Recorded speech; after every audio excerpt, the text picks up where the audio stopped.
Hello, ladies and gentlemen, Nick here, and welcome to the second of these two videos where I will be discussing my best and worst series of Doctor Who, which is basically I take the best or worst episodes of each series of Doctor Who, series 1 to 15 of the revival, seasons 27 to 41 overall, and I compile a list of the best episodes, the worst episodes, best episode 1, 2, 3, worst episode 1, 2, 3, etc. And see what the best series and the worst series would be comprised of those episodes. Sorry for any noises outside, I've got the windows open again. So this is the second video I'm doing because I started with the worst video. I was inspired first by the Who Addicts and then later Confused Adipose as part of their Satellite 5 podcast series. To do these, I always thought these would be good idea videos to do, but I decided to do worst first because I prefer to build the positivity up, as you would see on my ranking lists. I would start at the bottom or wherever the bottom would be, whether that's of everything or a top 10 or however many, and then we would build to the top. So last time I covered my worst series of Doctor Who, which episode 1, 2, 3, etc. I think are the worst episode 1, 2, 3, 4, so on, and compiled that to be what I would consider the worst series of Doctor Who to be comprised of those episodes. And now it's the turn of the best episodes. Hooray! This is the good stuff, guys. I basically kind of was very negative on the majority of the episodes on that other list. The highest score of any of those episodes, well, 1 or 2 used to be 7, but I think those have probably dropped down to 6 or 5 now. Like Arachnids in the UK, I gave that a 7 initially. I think that's probably dropped down now. So all of those are probably, I would probably give 6 or lower now. 7 would probably be the highest, and even then, that's probably being generous. Whilst everything on this list of all these episodes, I would say every single one of these is a 10 out of 10. I think every single one of these, if not on their own, definitely with as a part of a full story, if they're a multi-parter. Yes, I think all of these would be a 10 out of 10. Whilst on the worst list, 6 or 7 was the highest, and that was either being generous or because they were the weakest of a whole bunch of really great episodes to choose from. And it would have been, there was like either an outlier that was easy to choose from, or it was a tricky one to pick. So let's roll on to the best series. And I'll talk a bit more about each episode as I go through the list, like I did mostly last time. I'm also later on, I think when we got to around episode 4, episode 5, I started talking more about each individual episode or giving my thoughts on them. So same rules as last time. We're going to be going through each episode 1, 2, and so on, choosing the best of those up to episode 13, because series 1 to 7 went to 13 episodes, even though series 8 to 10 only went as far as 12, 11 and 12 only went as far as 10, 13 up to 6, and 14 and 15 up to 8. So I have every series up to episode 6, then minus series 13 up to episode 8, then minus series 13, then every series up to series 10 up to episode 12, and then only the first 7 series for the final episode. Plus, we'll be doing Christmas specials and other specials, non-Christmas specials, separately. So New Year, Easter, autumn for the Waters of Mars, BBC Centenary for the Power of the Doctor, animated anniversary, etc. will be counted under the other special umbrella, and I'll do that separately to the Christmas specials. So, without further ado, let's begin. Starting with the episode 1s, we have Rose, New Earth, Smith and Jones, Partners in Crime, The 11th Hour, The Impossible Astronaut, Asylum of the Daleks, Deep Breath, The Magician's Apprentice, The Pilot, The Woman Who Fell to Earth, Spyfall Part 1, Flux Chapter 1, The Halloween Apocalypse, Space Babies, and The Robot Revolution. By the way, 2-parters and 3-parters, when we come to the Series 3 finale, we'll be doing them each individual episode for each specific spot. So, for example, The Impossible Astronaut is episode 1, and Day of the Moon is episode 2 of Series 6. I believe this was my same example in the previous list. So, like last time, I'll talk a bit more about each episode anyway, before we land on the choice. I did do that mostly for most of the episodes last time, but not all of them. I think I started mostly about episode 4, episode 5 times, so I'll try and do it as much as I can this time round. And some episodes I think I might have missed out.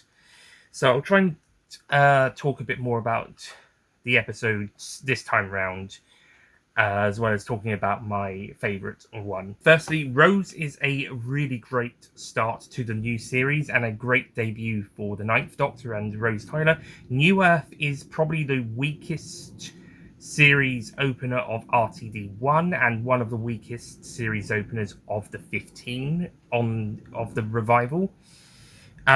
Smith and Jones is a really great, really fun episode. That is one that I definitely recommend checking out to newcomers. Partners in Crime is a bit of a silly run around, and with the hindsight of RTD2, I can understand this episode maybe being a bit less popular nowadays on its own merits, but I think the fun vibes of RTD1, as well as the fact that it is Series 4 and it's 10th Doctor and Donna, probably still give it some good vibes, and it's a really good fun episode. This is sadly not the vibes that RTD2 was trying to recapture, and obviously we didn't want it to be exactly the same as RTD1, but I think if it was trying to go for similar vibes, it didn't quite work out as well, and these episodes are definitely indications of why RTD1 worked and RTD2 maybe didn't quite work as well. Now I'm going to come back to Series 5. So Impossible Astronaut was a really great first episode. I think part 2 kind of lets this whole story down, but I think part 1's a really great hook to the series and a really great individual episode on its own, getting us interested in the mysteries that are going throughout the story and indeed the series. Shame about the final revelation regarding the Doctor's supposed death, as mentioned in the worst episode list. Go check that out. Series 7's opener is A Sign of the Daleks, which is the worst episode 1 of the revival and arguably the worst episode 1 ever. Arguably. And the runner-up to that is The Magician's Apprentice from Series 9, which is quite close, to be fair. Deep Breath, on the other hand, is better. It's a bit long. It's 75 minutes. I think it could have been a couple minutes shorter, maybe 65 minutes. Maybe, but it's still a good start for Peter Capaldi's 12th Doctor. I think it's my least favourite post-regeneration episode of the Revival Doctors, but that being said, it's still a good episode. The pilot, on the other hand, is a really great kind of soft reboot for the final series of the 12th Doctor. Like, it's kind of like a softly reboot as we're coming towards the end of the era, even though the next series would be an even bigger soft reboot anyway. But, you know, it's a soft reset, kind of, and it's a really good start. There's quite a bit of running around trying to avoid the puddle monster, but it's done in a good way. This is fun. This is fun vibes. Series 10's off to a good start with this one. And equally, Series 11 is off to a very good start with The Woman Who Fell to Earth, which is a great post-regeneration scene for the 13th Doctor and a great way for the Chibnall era to start. Things did start looking fairly promising with this episode. It didn't quite stay that way, but things were looking fairly promising. I would say the same could be said for the Star Beast, but I think the difference is Woman Who Fell to Earth actually stands on its 2 legs more long-term than Star Beast has in that respect. Spyfall Part 1 is a really great start to Series 12, and again, like the Series 6 opener, the second half sort of lets it down a bit, but it's a really good start to the series and a great hook into it and a great start to this 2-part story. Equally, Flux Chapter 1, The Halloween Apocalypse. I liked this more on the broadcast, but because of with the series where it went down, it's a little bit less good on reflection, but it's still a good start to the series and a good start to the story that it's trying to tell. And Robot Revolution is also a very good start to Series 15, considering the Series 14 opener was Space Babies, which is maybe the third place contender for worst episode. For worst first episode, I gave that a 7 out of 10 at the time, but I think it's probably dropped down to 6, so it's now alongside New Earth, battling for that bronze worst position. But jumping back to Series 5, we have the 11th Hour, which is my favourite Episode 1. This is my choice for best Episode 1 of Doctor Who Series 1 to 5. This is the post-regeneration story for the 11th Doctor. It's the best post-regeneration story. Sorry, Third Doctor. Spearhead from Space is a close second. And it's one of the best episodes of the show. I think I placed it 14th on my overall list of best stories. Behind Vincent and the Doctor, which was a few places above it in the same series. And a few places above Spearhead from Space. So I think I put this either 14th or 15th on that list. This is an absolutely cracking episode. This is such a fun romp, and it introduces the 11th Doctor, Amy, and Rory, as well as also the series arc in a really great and fun way. This is series and era arcs, actually, series and era, as we got stuff that spans the whole 11th Doctor's run. And unlike, say, Flux, which the end of kind of does reflect a little bit more negatively on its opener, I suppose Series 6's does as well, and a bit of 9, I guess. Although Series 9's opener was already bad to begin with, so I don't think it really does much damage there. But yeah, unlike those ones, I think everything that was revealed with the revelations across the 11th Doctor Zero doesn't really affect this episode on hindsight. So the 11th Hour, a banger start to the list. And the bangers will continue. Next up is the episode 2. We've got The End of the World, Tooth and Claw, The Shakespeare Code, The Fires of Pompeii, The Beast Below, Day of the Moon, Dinosaurs on a Spaceship, Into the Dalek, The Witch's Familiar, Smile, The Ghost Monument, Spyfall Part 2, Flux Chapter 2 War of the Sontarans, The Devil's Cord, and Lux. Got a lot of great choices on this list as well. A couple of just good ones. Like End of the World is a good second episode. It's a good follow-up to Rose. Shakespeare Code I like, even though it's written by that guy. Fires of Pompeii is really great. That is a very emotional, very strong episode. Beast Below is probably Stephen Moffat's first stumble as a writer, apart from the Fifth Doctor's characterization in Time Crash. What was going on with that, Stephen? He sounds more like the Sixth Doctor than the Fifth Doctor. But other than that, this is his first stumble of any of his Doctor Who episodes. At the time, it was his first stumble.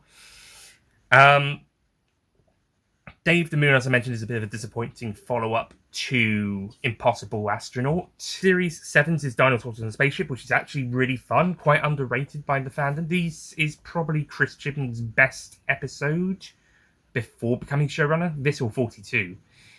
And Into the Dalek is probably the strongest of the 3 Dalek stories written or co-written by Stephen Moffat, where they are the central villain or the story is mostly around them. They're not there as a secondary antagonist, or if they are the main antagonist, it's not really considered a Dalek story, like Time of the Doctor, for example. So yeah, this is the best of those 3, not the best of the 4 Stephen Moffat era Dalek stories, but the best of the 3 he wrote or co-wrote, alongside Phil Ford in this case. Unfortunately, the 3rd of the ones he wrote, which is familiar, well, that's it's the 4th if we're going individual episodes. The Witch's Familiar is the worst episode 2. Smile, on the other hand, redeems Frank Cottrell Boyce after In the Forest of the Night, which I will mention later, and I did mention in the Worst Who list. It's not one to get too angry about. Yes, it's not very good, but it's not one that's worth getting ranty about. Going into the 13th Doctor Zero, Ghost Monument, as I mentioned last time, I can see why people would find it boring as fuck, but it does have some really great moments, especially at the start and towards the end, and it's just, the slower vibes, despite being a massive contrast to the following 2 series of Chibnall's era. I didn't mind this episode, even if it's quite slow and quite dull in places, and the villains are basically wrappings and robots, it's still a decent story. So yeah, I think people could give this one another go. I can understand them being flat out bored by it, but I do urge another chance. Spyfall Part 2, as I mentioned, lets down Spyfall Part 1, but it's still alright, even if it does copy Sound of Drums in places, and it does start the whole... Well, if Spyfall Part 1 started the location hopping, that's all Resolution, but Resolution, it was only at the start, and it's sort of a semi-montage, not a montage, but like a few bits at the start. Spyfall Part 1, it's the main plot. Part 2 starts the time hopping aspect, and it's an interesting injection of introducing time travel into the spy story. I think the episode as a whole is a little bit of a step down from Part 1. And The Devil's Called is also good. Now, 2 runners-up for the position are Flux Chapter 2 War of the Sontarans and Lux, which are 2 incredible recent episode 2s. Two of the 3 most recent episode 2s, they are 2 of the best. They are absolutely really great. War of the Sontarans in particular is a really great episode in a series that was defined by both questionable decisions on screen and constrained production off screen. Fucking COVID. But this episode does a really great job with the limitations of the time and a really great script. And the script had to be kind of a compromise because of the fucking pandemic. It had to be a compromise of what it wanted to be and what it could be. That doesn't mean I entirely agree with every decision, or even quite a few of the decisions, but War of the Sontarans and 1 other episode of Series 13 and 2 of the specials, I think are really, really great, despite the constraints. And yeah, this is a really great episode. Really enjoyed it. Even more so on a repeat viewing, in fact, actually. And Lux is my favourite episode of Series 15. Mr. Ring-a-Ding is such a joy. Recently got the 15th Doctor figure set from Character Options, where they released a 3rd variant of the 15th Doctor action figure with the yellow shirt and pink sonic screwdriver from Joy to the World. But he also came, as well as also the part of the Abominable Snowman Yeti, that it's a part that they're doing the collect and build these couple sets being released at the moment at time recording. As well as that, he also came with Mr. Ring-a-Ding and Dugadoo figurines. Woo! 2 of the MVP characters of the series. Well, we might touch upon Dugadoo when we get to episode 6 with Interstellar Song Contest, but for right now, Mr. Ring-a-Ding is one of my favourite characters of the 15th Doctor's era. It's really difficult to not see why. He's so incredible. And for the people worried about Alan Cumming coming back to play this character, even though he played a character in Series 11, firstly, when has that stopped Doctor Who from recasting actors who have been in the show before, including the main characters? But my choice for best episode 2 is Tooth and Claw, which I myself am kind of surprised about. I thought it would probably be one of those other 2 I mentioned, but Tooth and Claw is so good. This episode is really, really good. This is such a great episode 2.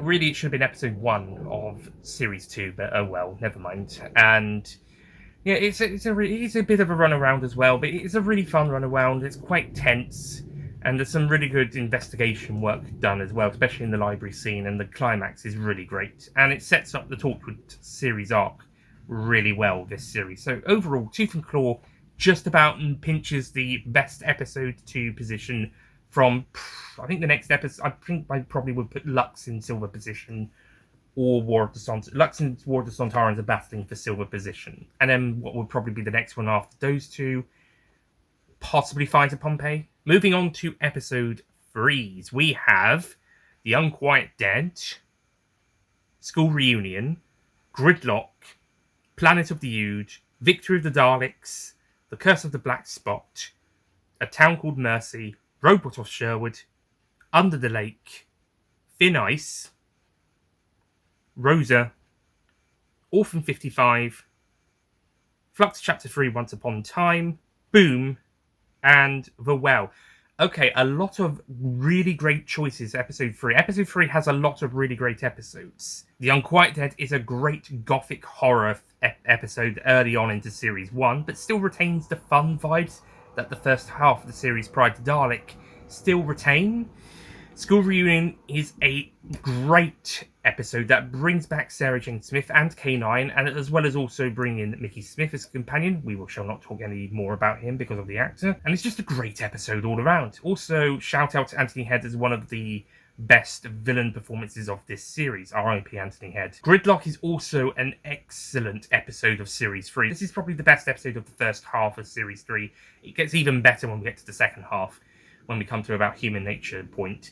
But yeah, for the first half of Series 3, Gridlock is the best. And similarly, I think I would rank Planet of the Ood as my favourite from the first half of Series 4 prior to Science in the Library. But this is Series 3 and Series 4. We got a fantastic run of episodes throughout, with maybe one exception midway through Series 4. We'll get to that when we come to episode 6. Not every episode is going to be fantastic, but we have a really great run of episodes for both series. Series 5, meanwhile, we have Victory of the Daleks, which I do think is the best of the main 4 Dalek stories of the Moffat era, although that isn't as good as some of the ones where they're like the second villain, or maybe they are the main villain, but it's not really about them, like Pandora Opens Big Bang later this series, or Time of the Doctor, as I mentioned, or The Pilot. But of the main 4 Dalek stories, this is easily the best one of those 4, and it's not written by Stephen Moffat. This probably explains why. I suppose Phil Ford helping on into the Dalek kind of explains why that one's the best of the other 3. The Curse of the Black Spot's okay, it's fun, I guess, in places, but it's alright. Series 6 is the first series where we kind of have quite a bit more disappointing episodes. There's a few episodes of Series 5 that are maybe like a little bit weaker than the previous 2 series, but nothing too bad, really. It's really when we get to Series 6 when we start having more meh to bad episodes than the previous 5 series. A Town Called Mercy is quite fun. It's not one of Toby Whithouse's best episodes. It's probably his weakest prior to Series 10, but it's still a good episode. I'm happy to see having a bit of a resurgence amongst fans as one of the better episodes of Series 7. Not just Series 7 Part 1, but Series 7. So I'm happy to see it have a bit of a resurgence over time. Robot of Sherwood is also fun, enjoyable. And Thin Ice is a great episode as well, and it's a great one where it does show the Doctor's morality and Bill kind of questioning who she's travelling with. Orphan 55 is the worst episode 3, so that's on the previous list. And Once Upon Time, chapter 3 of Flux, is the first episode of Flux where I was a little bit let down with. Like I said, Halloween Apocalypse, I liked a bit more when I first saw it. Boom, I think is good, but I don't love it as much as almost most of the rest of the fan base. I think it's very overrated, but it's still good.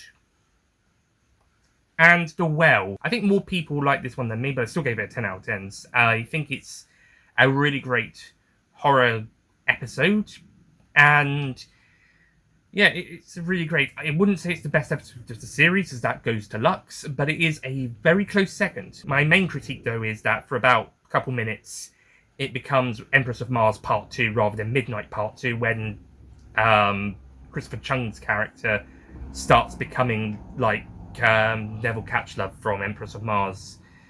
He becomes like, oh, I'm going to do it my way, and I'm not going to listen to Doctor Who, and I'm going to point a gun at him and tell him to shut up, or I'll shoot him in the head. Along those lines. Because we needed that added to the drama, even though we had quite a bit added on top already. So, yeah, I mean, they did kind of try to throw the Doctor out in Midnight as well, but that's because he was possessed and they were still scared and they didn't understand the connection with Sky. Whilst in The Well, one of the characters just becomes one of the characters from Empress of Mars and just tries to do his own thing. The difference is he's less of a coward than that guy from Empress of Mars. However, we have 2 very, very, very strong contenders for favourite episode 3.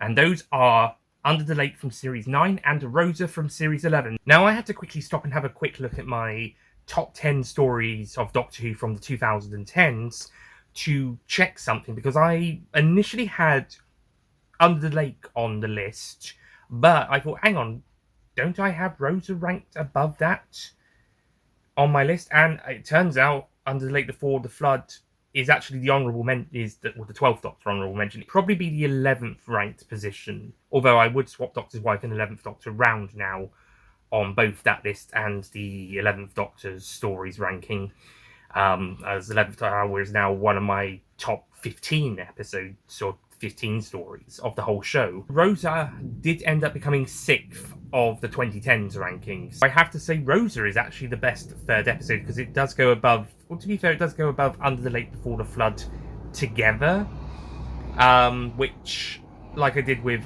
Fear Her on the worst list, I think Dark Water's better on its own, but worse with Death in Heaven when compared to Fear Her. But as much as I really like Under the Lake, it's a fantastic horror episode, I think I have to give it to Rosa. Plus, I have only one other Chibnall episode on this list, which I did tease at the previous video. So you know what? Fuck it. Let's give the Chibnall era one more episode to say, yes, there is outstanding stuff in this era.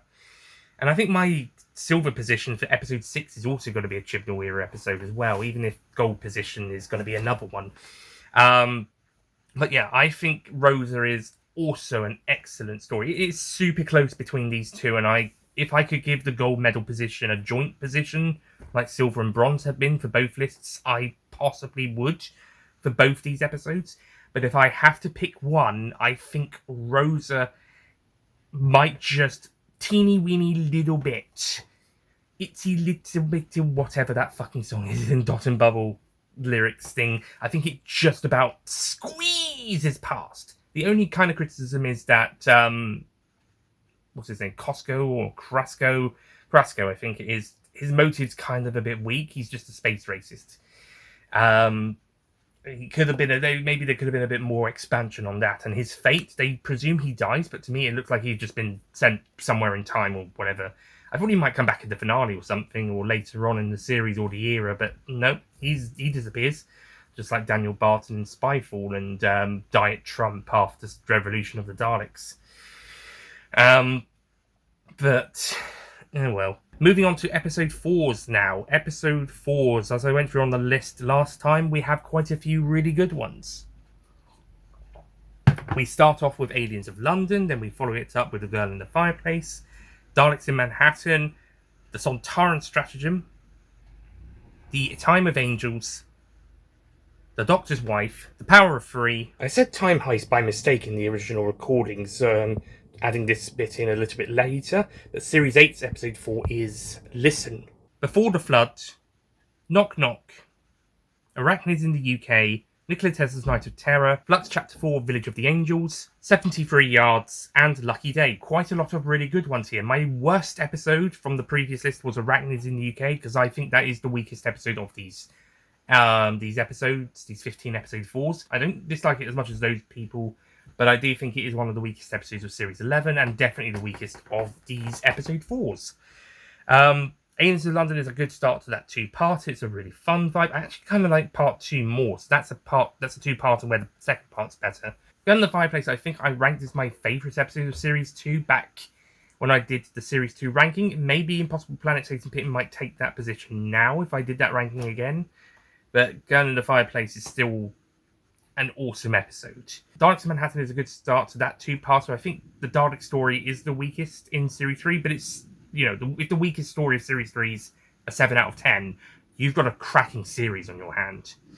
Sontaran Stratagem Melt, also a really great start to that two-parter, and I really like that two-parter as well. Easily the most underrated Sontaran story. And this is coming from the same guy who defended the Invasion of Time in the previous video. Time of Angels is also a very good start to that two-parter. These Episode 4 two-parter openers, Sorry Gun in the Fireplace, are very good starts to those two-parters. Some stories are, of course, stronger, like the Sontaran two-parter, and actually I would say this one's better than the Slitheen one, but yeah, some very good ones. Doctor's Wife is, despite what's been revealed regarding the writer, is still one of my favourite episodes of the 11th Doctor's era, even though I did say just a moment ago I would swap this episode with 11th Hour on a 11th Doctor top 10 stories ranking if I did that today, as well as also the top 10 stories of the 2010s. They would be swapped around with each other.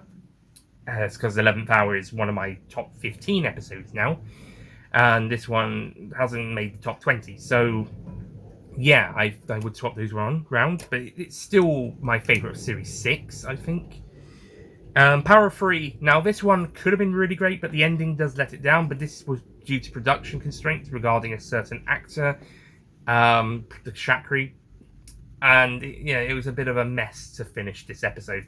It had a really great, interesting premise. It's just the final act had to be rushed because they had so much problems at the time. Listen is a quite experimental episode, and I think it's good. I don't think it's amazing like some of its fans, but it's not awful like some of it, or quite a few of its haters would say. As opposed to Stu Bagfalls, what do you prefer, Listen or Kill the Moon, and you kind of fight each other? I suppose I'm in the middle, but I'm leaning on the Listen side because Kill the Moon's the worst episode of Series 8 in my opinion. Whilst Listen, I think, is maybe in the middle, maybe a bit higher in the middle of my Series 8 ranking. So I guess I'm in between, but on the more Listen side of that fence. In Stu Bagfall's analogy of those two episodes and their fans. Knock Knock is a fantastic episode, and another one which I really recommend you check out. I absolutely loved it when I rewatched it for the revisitation reviews. It was amazing. It's my third favourite story from Series 10 now. It is so good.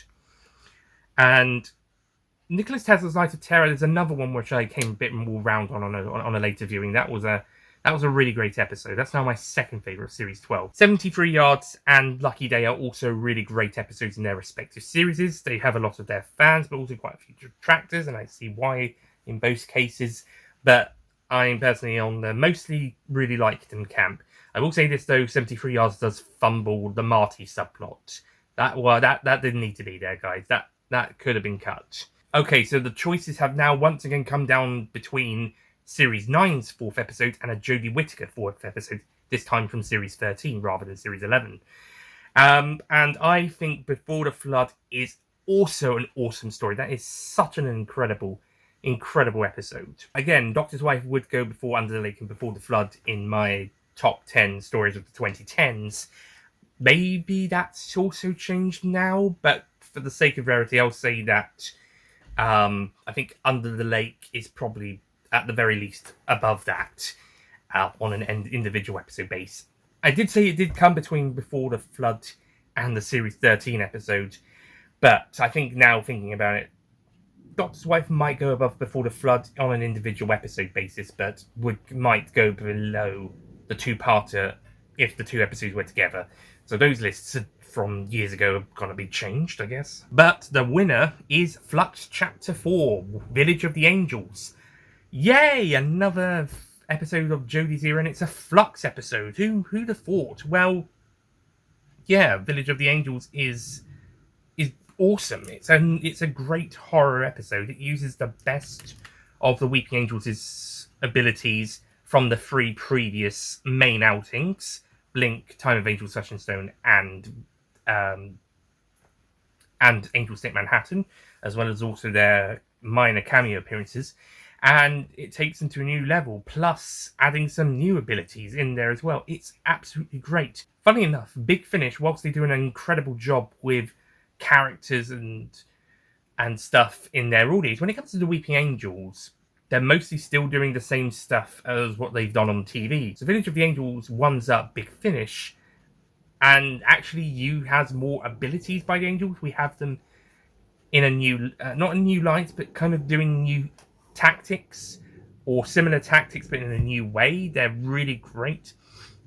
The only kind of critique I have is that they do end up killing their victims instead of sending them back more times. But this might be down to the fact that they've isolated the village in 1901 in a its own separate universe or separate bubble outside of reality. So instead of being able to send people back further in time, like they do in Angels Take Manhattan, they just kill them. I did find that a bit strange, but I guess if it's because of this whole taking the village out of time thing, this whole closing it off, then I suppose it makes sense. That's just my one kind of critique of that, is is that they don't keep sending them back in time further, but I suppose it does kind of make sense in the context of the story.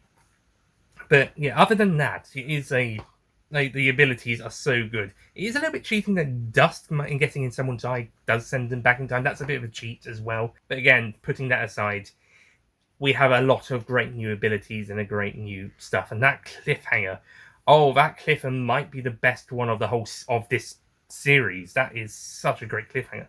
Also, the Bell stuff doesn't feel as intrudery here as it might seem on a first glimpse. It's actually fine. It's pretty decent. When people say Flux is bad, I hope they're meaning as a whole series and not individual episodes like this or War of the Sontarans. Can't say the same for the episode 5 of the series though. Speaking of which, episode 5 time. So we have World War III, Rise of the Cybermen, Evolution of the Daleks, The Poison Sky, Flesh and Stone, The Rebel Flesh, The Angels Take Manhattan, Time Heist, The Girl Who Died, Oxygen, The Saranga Conundrum, Fugitive of the Jadoon, Flux Chapter 5, Survivors of the Flux, Dot and Bubble, and The Story and the Engine. Okay, so a lot more of a mixed bag, as I mentioned in the previous video, but let's go through some of these. So once again, Series 1 to 5, Episode 5s, we got some solid second parts with World War III, Evolution of the Daleks, The Poison Sky, and Flesh and Stone, plus Rise of the Cybermen being a great start to that two-parter, as this was Episodes 5 and 6 this time around, rather than 4 and 5. And similarly, Series 6 would be an Episode 5 and 6 two-parter, although that would be the second two-parter of the series. With Rebel Flesh being the worst Episode 5, as seen on my previous list, even though it aired on my 12th birthday. Yeah. But then again, Empty Child airs on my 6th birthday, but I wasn't a fan until the next year. Angels Take Manhattan, I think, is the weakest Weeping Angel story. From an incredible Weeping Angel story to probably the weakest one. And Time of Angel Flesh and Stone is a good one as well. So, yeah, Angels Take Manhattan is probably the weakest Weeping Angel story, and it's got quite a few good moments, like Amy and Rory's sacrifice. But the story itself is a little bit of a mess. Time Heist, however, is really fun, really entertaining. That's probably the best episode of Series 8 not written by Jamie Matheson. So check that out. Speaking of Jamie Matheson, he writes Girl Who Died, or co-writes it with Stephen Moffat. It's probably his weakest story. I don't know how much of that is on Moffat, or if that just... all his other ones are just better. But it's still a really good episode. I think people do sleep on this one as well. It's probably because it doesn't get as much of a appraisal as the other three, especially the next episode 5, which we'll get to momentarily. But it is still a good episode, and I think it is probably Series 9's third best story after the late two-parter from the previous 2 episodes we talked about, and a certain other episode later on down the line. We'll get to that later. I think the Saranga Conundrum and Survivors of the Flux would be the next 2 contenders for worst episode 5 after Rebel Flesh. It's between, I think it would be Saranga at silver and Survivors at bronze medal position. It could easily swap between the 2 of them, but suffice to say they are 2 of the weakest episode 5s. The best episode 5 from Jodie's era is surprisingly Fugitive of the Jadoon. I say that surprisingly, even though that got voted the best 13th Doctor episode in the 2023 Doctor Who magazine poll. But yeah, I think that's a good episode. Yeah, that is a good episode. It's a bit messy, but it's a good one. It's a good introduction to the Fugitive Doctor, even though the Fugitive Doctor is a bit of a mess of a character, but I still really like her as well. And she's enjoying a bit of a renaissance with Circuit Breaker right now. And similarly, she also appears in another episode 5, Storing the Engine, which is really great as well. That's a really great episode. I would say that's Shooty's better episode 5. But Dot and Bubble is also a really great episode too. That's that one's got an ending that's quite powerful. Oh boy, you kind of realise who and what you've been watching the whole episode when you get to that point in time. But in my opinion, the best episode 5 is that other Jamie Matheson episode 5 I mentioned, following The Girl Who Lived, and that is of course Series 10's Oxygen. Need I say more? Oxygen is incredible. This is such a fantastic episode. Oh, yeah, it's hard to describe without going too much into detail, and I need to keep these a bit more concise if I'm talking about every episode. Oxygen is incredible. It's one of the most dangerous episodes they've had in that series. Nardal becomes a full-time companion again from here on out. He kind of was for Return of Doctor Mysterio and a bit of the pilot, but he's back after a few episodes break, and it is this episode where they were like, okay, yeah, we need to have Nardal in this. And, Nardal was quite fun in the first half of Series 10, but this is really when the audience got to start seeing what the creators were seeing with the character, and why he had to be a main character for the rest of the series. Yeah, and it starts off Nardal becoming one of the best characters of the series. He is so amazing throughout the rest of the series, and he does take a bit of a backseat in Empress of Mars, but he is so good. The rest of the series is so great, and this is the start of that properly, the proper start to that. He's still quite fun in the first half of the series, even though he does take a bit of a backseat in Smile, Thin Ice, and Knock Knock, but he's so fun and so lovable. He's so great, and this is the episode where the Doctor goes blind. This has some incredible moments with the 12th Doctor going blind, but still saving the day. And they had the balls to keep him blind afterwards. Stephen Moffat decided, oh, that's actually a really good idea. I'm going to keep this going a little bit longer into the Monk trilogy. I suppose kind of the Monk quadology with this episode. In which case, what a banging start to the quadology. But unfortunately, the monks don't turn up till next episode. So maybe it's a prologue to that, maybe? Yeah, it is such a great episode. It's so good. This is amazing. If it wasn't for a certain series finale, it probably would be the best episode of the series. But yeah, it's still amazing. Moving on to episode 6, we have Dalek, The Age of Steel, The Lazarus Experiment, The Doctor's Daughter, The Vampires of Venice, The Almost People, The Bells of St. John, because I count The Snowmen as a Christmas special, not episode 6 of the series. So otherwise, Series 7 we'd actually have 14 episodes to talk about. The Caretaker, The Woman Who Lived, Extremis, Demons of the Punjab, Praxius, Flux Chapter 6, The Vanquishers, which will be the last episode of Series 13 we'll be talking about, Rogue, and the Interstellar Song Contest. Wow, what a massive mixed bag of episodes. We have some incredible episodes, we have some terrible episodes. First things first, The Almost People from Series 6 is the worst episode 6.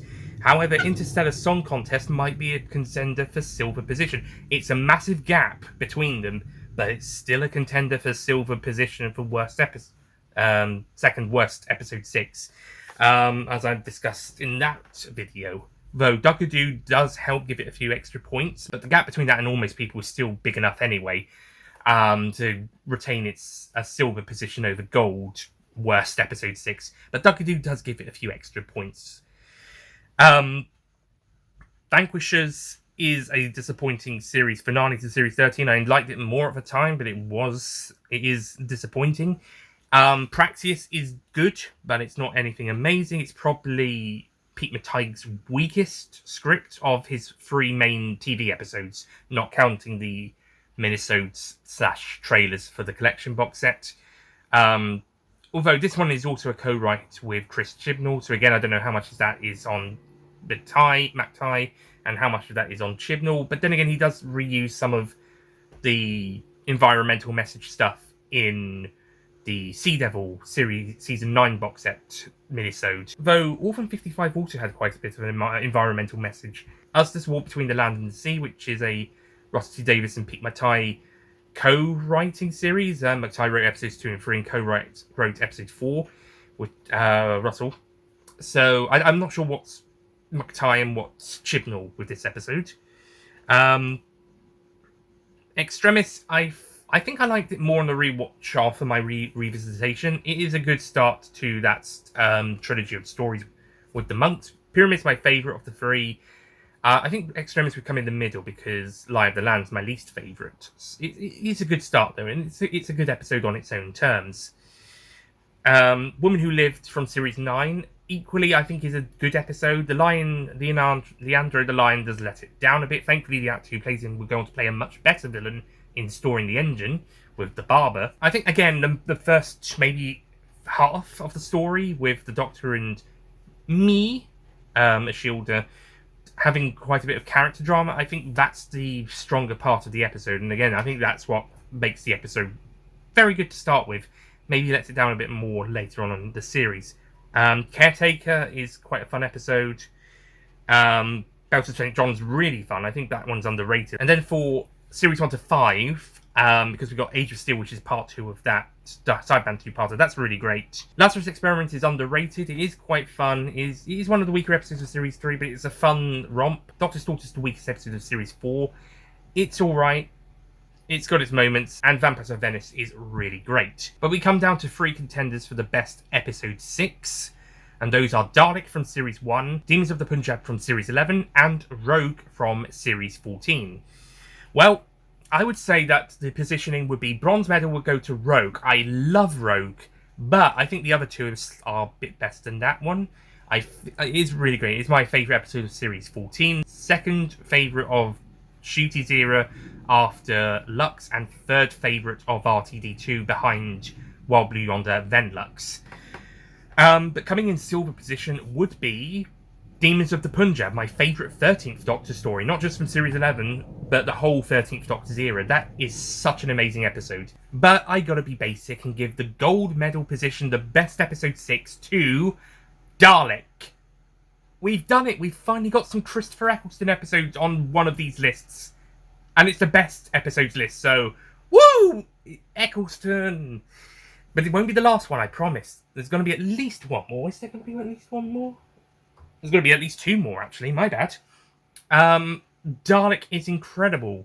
This is Series 1's turning point, going from it's still fun, even if it has some dark moments, to quite dark, even in the lighter episodes, and quite serious in quite a few points, which we'll mention later. But Dalek is so amazing. This episode is incredible. It's the first Dalek story of the new series, and it brings them back, or at least one of them, back with a massive bang. It is awesome. It is so great. Christopher Eccleston probably provides his best performance as the Ninth Doctor, and considering he has had a lot of things going on at the time, personally, he delivers an incredibly warped performance. He channels all the negative things that were going on at the time into an incredible performance. But no slacking on Billie Piper's side either, as she delivers one of her best performances too, as Rose Tyler, at least in this series, as the character who's being introduced to the Daleks but doesn't know the full extent of the Doctor's relationship with them, and seeing a Doctor who's now changing into something very akin to the Daleks, something that the Time Lords were described to have been becoming. They were becoming like the Daleks during the Time War, so kind of fitting in that sense. And this is the story where it confirms that both the Daleks were the people the Time Lords were fighting, and it was the Doctor who ended the war by destroying both races. This is retconned in Day of the Doctor, but the Doctor doesn't remember, so he still thinks this. And this Dalek doesn't know any different, and neither do most of the other Dalek survivors in RTD1. So, as far as everyone's concerned, the Time Lords were destroyed, and the Daleks with them. And even when knowing that, this episode still hits like a sledgehammer. This is still an incredible episode, because even if things may have played out differently after Whirlpool, it doesn't change what the characters think happened. Like, they still think what they did happened, even if it was something else. Like, the Doctor still thinks he destroyed Gallifrey and Skaro, wiped out the Time Lords and the Daleks, even though he turns out to have saved them, saved Gallifrey and the Time Lords, and the Daleks wiped each other out. Which explains why Skaro is still around in Asylum of the Daleks. That solves that plot point, that critique. But it doesn't really change anything here. It's still incredibly raw and incredibly hard. It's so good. And the rest of the episode is also absolutely brilliant as well. We have a really great tense episode. It borrows a lot from Robert Shearman, the writer's own Big Finish Audio Jubilee, but then it goes in a different direction with how it goes about with the lone Dalek trying to escape and break out and kill everybody on sight. It's so good, but the basic points there are also really great as well.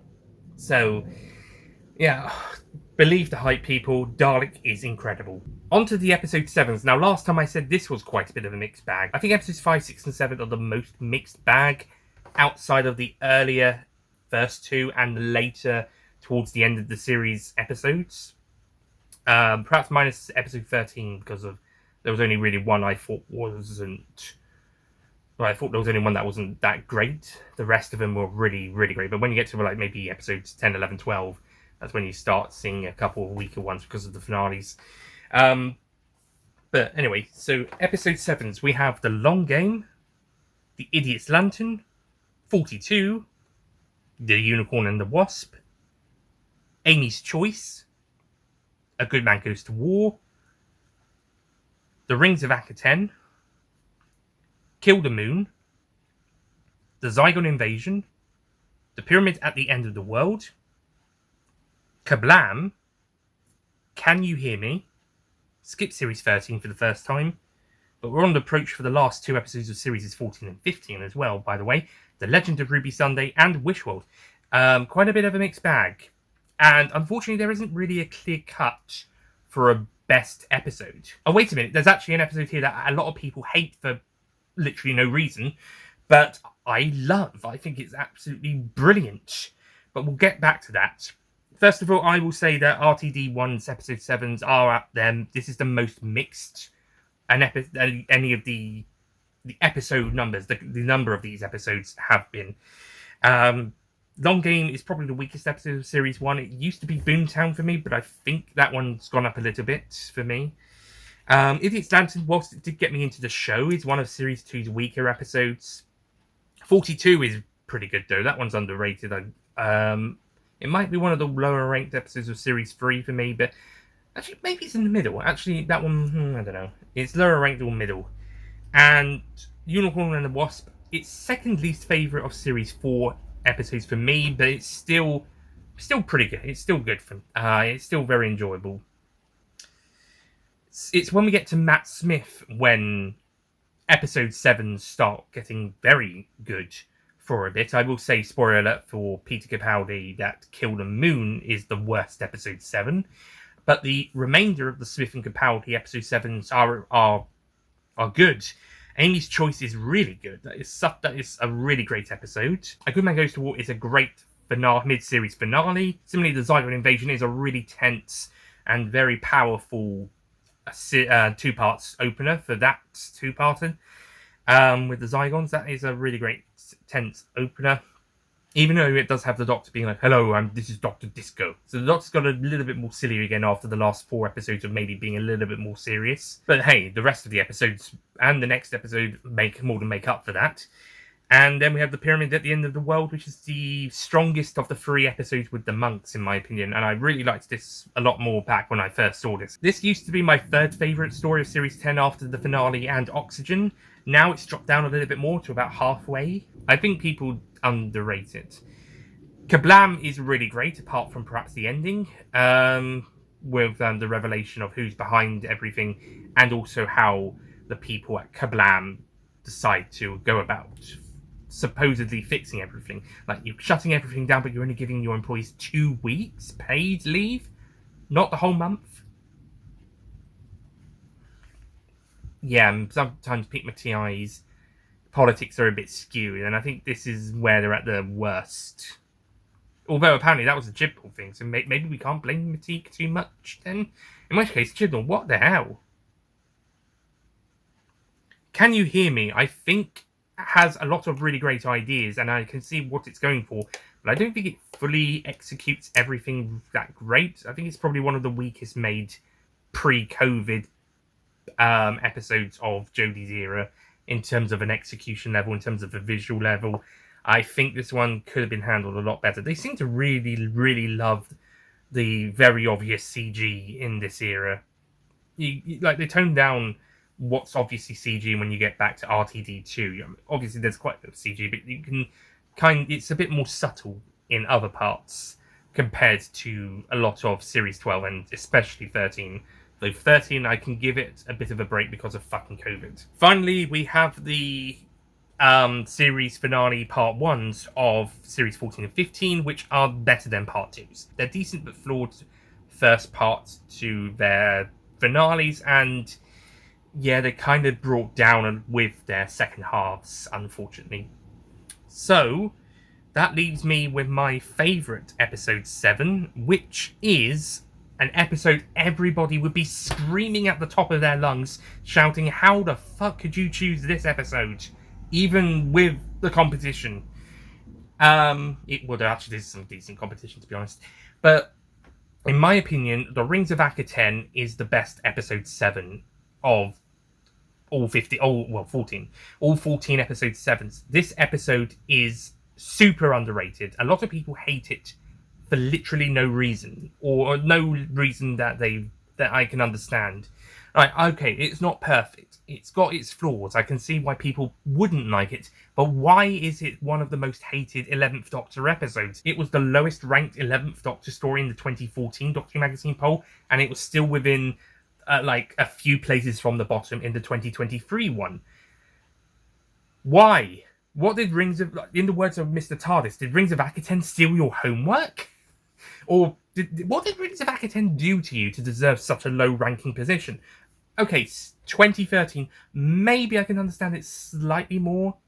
Actually, no, I can't. Why 2013, 2014 time was it ranked so low? But even more so now, like with hindsight and maybe with a bit of a resurgence, no, only a few places higher. Hell fucking Bent on the 12th Doctor list got halfway up that list. How did Rings of Akaten not get higher than a few places from the bottom of the 11th Doctor's list? There's like 39 stories, and didn't even crack top 30. I think it was 34. So I think it only got about 5 places higher. What the hell, guys? I'm expecting better from the next Doctor Who magazine poll. I'm expecting better with this episode.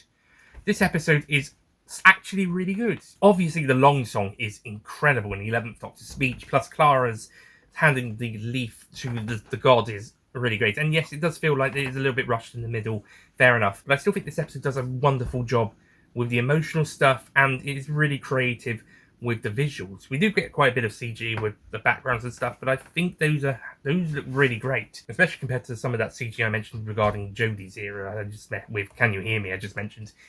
But I think they also use a lot of great practical effects as well. So this is one of the best episodes for practical effects later in the series. Later on, after the early uses, this is such a great presentation of the episodes. It's so good. It works absolutely wonderful. I don't know why people don't like this one. And it's probably one of Clara's better episodes as a character. She has a bit more of a personality in this episode than she does in most of the other Series 7 episodes, and more tolerable than Series 8 and 9 episodes. So, if you're a Clara disliker, but you are okay with her in Series 7, but want a little bit more character from her, but not quite the same as 8 and 9, then come to this episode. You're gonna have something closer to what you probably would have wanted. Hyde as well, to a lesser extent, as that's also written by the same writer, Neil Cross, and he wrote this one second. So, yeah, come to the Neil Cross duology. He was the name who was floated around as a possible showrunner to take over after RTD2, although now the show's out for tender. I'm not sure if that's a possibility now, but he was a name floated about as a potential successor showrunner for the next era. And based on this episode alone, and to a lesser extent Hyde, yes please. Although I would prefer Toby Whithouse. Moving on to episode 8. Oh boy, the next couple of episodes are gonna be great! As we went through on the last list, episodes 8 and 9, and to a lesser extent 10. Oh boy, are we in for a treat. Starting off with Father's Day. Then, The Impossible Planet, Human Nature, Science in the Library, The Hungry Earth, Let's Kill Hitler, Cold War, Mummy on the Orient Express, The Zygon Inversion, The Lie of the Land, The Witchfinders, The Haunting of Villa Diodati, Empire of Death, and Reality War. Okay, episodes 8, 9, and 10, I mainly get excited because RTD1 episodes 8, 9, and 10 are usually really right. These are some of the, usually one of the best episodes, apart from maybe one. They are some of the best episodes of their respective series. So I'll go through the other episodes first. Firstly, my lowest ranked episode 8 is Empire of Death from series 14. So RTD2's episode 8, on the other hand, are two of the worst. Empire of Death is an awful finale, and it basically set the stage for the show to basically crash and burn early.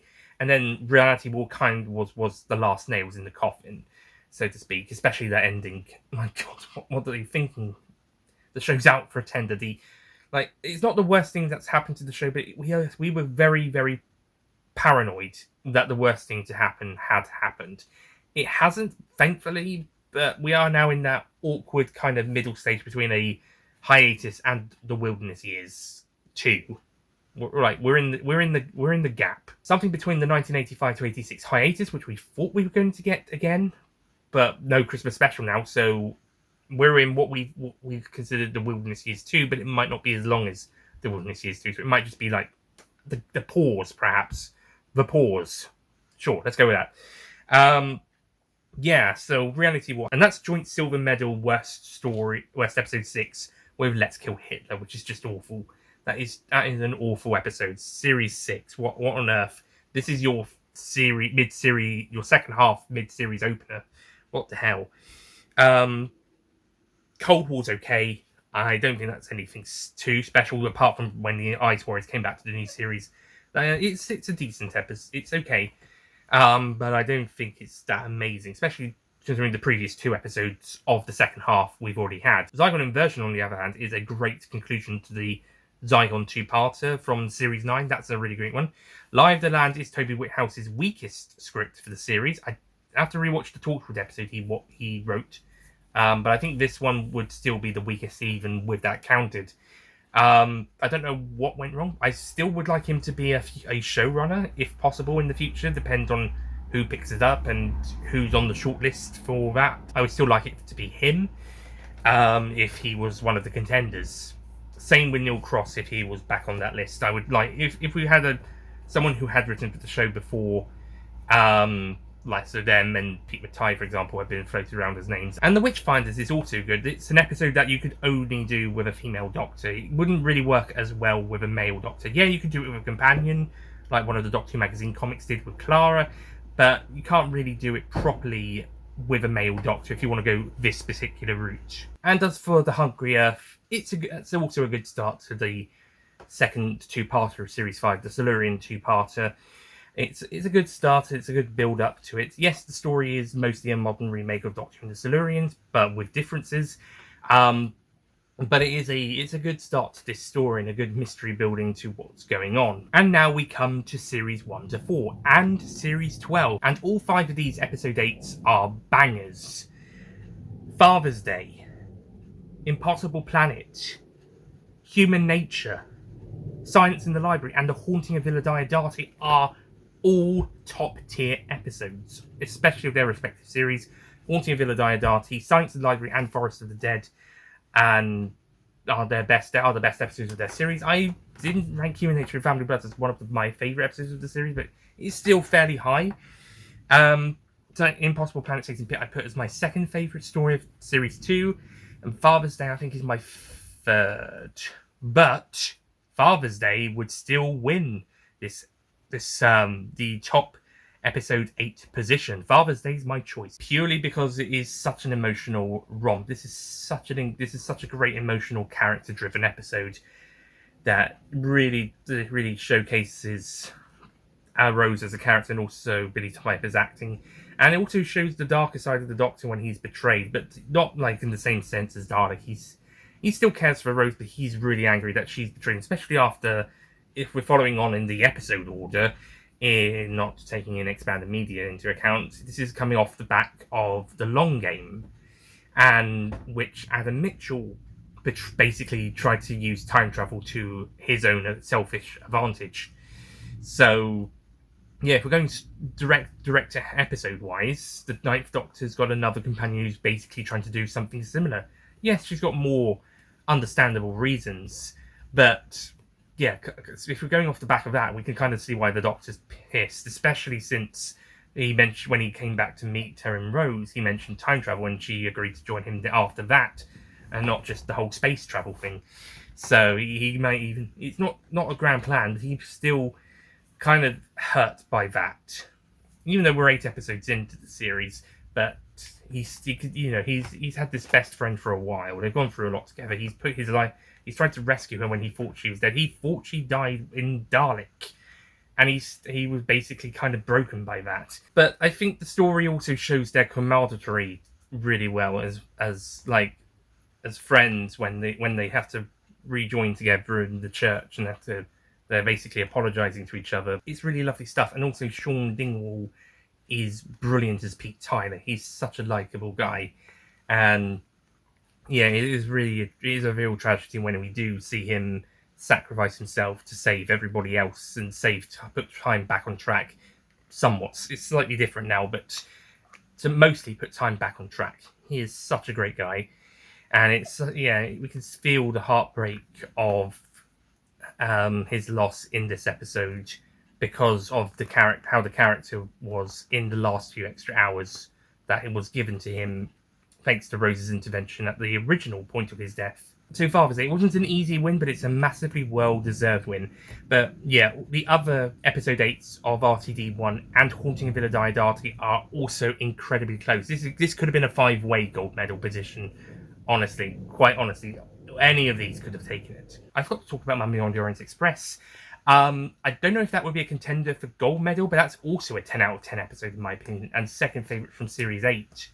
So, maybe that's the silver medal episode, if we've got I suppose we have to have one gold medal episode. So I suppose Impossible Planet, Human Nature, Science of the Library, and Haunted Villa Diodati are a 4-way tie for silver, and then we can have Mummy on the Orient Express in bronze. I told you there was a lot of great episode 8s. On to the episode 9s. We have The Empty Child, which also aired on my birthday, my 6th birthday, but like I said, didn't get into the show till the London.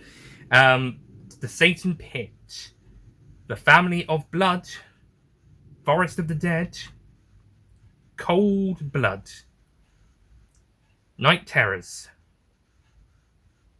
Hyde, Flatline, Sleep No More, Empress of Mars, It Takes You Away, and Ascension of the Cybermen. Okay, episode 9s. We have a lot of great episode 9s going up to Series 8, and a couple of not so great ones afterwards. Ascension of the Cybermen being the weakest episode 9, my choice for the worst episode 9 on the other list. I'll come back to the RTD1 episode 9s because they're most of them are tied to the episode 8 I mentioned, or the episode 10 we'll get to momentarily. Let's knock out the post-Series 8 episode 9. We've got Sleep No More, which is one of the weakest episodes of Series 9. A lot of people hate that one. I see why. It's an experiment I think didn't quite pan out. Empress of Mars is actually pretty decent. I think that's the strongest of these last 4 episode 9s. It's good. I think it's the best Ice Warrior story of the New Who, and I think After Seeds of Death, it's my second favourite Ice Warrior story. Curse of Paladin is also pretty good, but the first Ice Warrior story and Monster of Paladin are pretty pants, so putting it mildly. I've come round a bit on It Takes You Away on the revisitation review to when I first saw it, but I'd still say it's probably on the middle to weaker end of Series 11. It's still good, it has some great emotional moments, but I think putting it against all the episode 9s, it is one of the lower down ranking ones of those as well. And similarly, whilst we're here, Hyde is a fun episode. It's a fun, scary episode, but it's not a shout at the top of your lungs episode that it's definitely worth watching. It's definitely recommended viewing. And they film it at Tinsfield in Somerset, North Somerset. Spectacular. Been there quite a few times. It's great. Same for the Sherlock episode, The Abominable Bride. They filmed some of that there as well. Go watch that. Go to Tinsfield. Hyde, it's a great episode, but it's not one of the absolutely amazeballs ones we're going to be talking about in a moment. And the ending, the ending is kind of thrown in there at the last second. It's not even so much that it's rushed, it's just like fine last minute addition. Whilst we're also talking about underrated episodes, Night Terrors is also fairly underrated. That's a good one. And not a Amazeballs episode, but it is one that is worth watching. And Cold Blood similarly is a good follow up to Hungry Earth. I think it's the weaker part, but it is the more important part. It's more of the siloing stuff happens there. It's a good episode. Okay, so the Amazeballs episodes. Now I did leave off Flatline specifically because I'm going to be doing the Haunting of Villa Diodati, or I suppose the last minute edition of Mummy on the Orient Express. Inclusion of this episode with the RTD ones along, like with the episode 8s. But yeah, the episode 9s of RTD one are all bangers. Empty Child, fantastic start to that gothic horror World War II set two-parter. Satan Pit, an incredible part 2 to that two-parter. That is such a great two-parter there. And Forest of the Dead is also an excellent second part to the library two-parter. These two episodes might even be better than their first parts, which is also going to be the same for the Series 3 one momentarily. And of course, Flatline is the best episode of Series 9. That is such a great episode. Jamie Matheson and Trains, and you get 2 of them. 2 episodes back to back, and they're not two-parters, they're single-parters. In fact, like with Hyde and Neil Cross, Jamie Matheson wrote this episode first, and then he was asked to do Mummy on the Orient Express as well. But unlike the Neil Cross episodes, they didn't have one in between. They were back to back. Though Mummy does have to follow on from what happened in Kill the Moon, the fallout of that. And I think, like Neil Cross in Series 7, Jamie Matheson got Clara in Series 8 down to a T. He did a really great job with the characters presented to him in this series, and he did a really great job with her. He did a great job with her in Series 9 as well. But it really was the Doctor and the Shielders episode that time round. She got a couple of great moments without the Doctor being there, but it was mostly the Doctor and the Shielders episode. He got Bill and Nardole down to a T though, so maybe Jimmy Matheson should be the next showrunner. But my choice for the best episode 9 is another basic choice. I suppose Father's Day is as well for episode 8, but I am going with The Family of Blood from Series 3. What can I say that's not been said about this story or this episode in particular before? It's a great story, and part 2 is the more dramatic and more action-based episode. Part 1 is more set up. It's building the tension. It's getting the family in their respective characters' bodies, and it's building up to them finding John Smith and trying to get the Doctor's lives. It's a great build-up. Not to mention all the stuff with Martha, with her having to fit in a society that is still racist because of that was how they were at the time, as well as also being a woman, again, of being treated as a person of the time, but also having to, because she's in love with the Doctor, having to see him fall in love with Joan Redfern, the matron of the boys' school that they work at, and having to live in this time and witness all of that is, it's probably still quite tough for her. So it's definitely a challenge on her part, but she, for the most part, she fights on through to win in the end. And this is a story that definitely proves Martha is one of the strongest Doctor Who companions, at least of RTD1. And it proves how invaluable she is to the Doctor. Something that's going to be quite important for the finale, even if just thematically. Also, Timothy Latimer is great. Really like Timothy Latimer, played by Thomas Brodie Slazenger. He's such a great guy. And that final scene, the Remembrance Day scene, that is fantastic. All we need is some Daleks fighting in the background, and it'll be amazing. I'm kidding, because that's a separate story, even though that was set around the same time of year. But I'm kidding. But the Remembrance Day scene is beautiful. It's the last scene of the episode, but it rounded off so lovely. And even though it might be one character meeting too many in the end of time, I do like the Doctor going to see Rhett Jones' great-granddaughter. Was it granddaughter? Granddaughter or great-granddaughter? And collecting a copy of the Journal of Impossible Things that Verity Newman, the great-granddaughter, had turned into a book after discovering the diary of Joan. So it's quite nice, and they got the same actress back in, so that was a nice wrap up in that story. On to episode 10. Oh boy, this one's going to be even more basic, I promise. But let's get through the list, starting off with The Doctor Dances, Love and Monsters, Blink, Midnight, some more bangers for Series 1 to 4, and we add Series 5 back on again with Vincent and the Doctor. Sorry, it goes up to Series 6 this time round, because we got The Girl Who Waited. And then Journey to the Centre of the TARDIS, In the Forest of the Night, Face the Raven, The Eaters of Light, The Battle of Ranskow Kolos, and The Timeless Children. So we got 6 banger episode 10s back to back to the first 6, and then it dips after that, with the exception of Face the Raven, which is good. I forgot to talk about Eaters of Light as well during this bit, so I'm just going to quickly add that in. I think I might have given that an 8 out of 10 in my revisitation review, which would probably put it above Face the Raven if I gave that a 7, but maybe the positions might swap over if I lowered Eaters back down to 7. I think Eaters is underrated, but I understand why people wouldn't enjoy it. Like with Ghost Monument, it's a bit slow, and so people would probably be turned off by that. But it's a good episode. A good episode for Bill. Nard will get some good moments. And yeah, there's some characters that might be a little annoying initially, but they get a bit better, and the Doctor kind of making fun of them, showing how annoyed he is with them, is pretty fun to see. And that's a benefit of having the 12th Doctor in this story.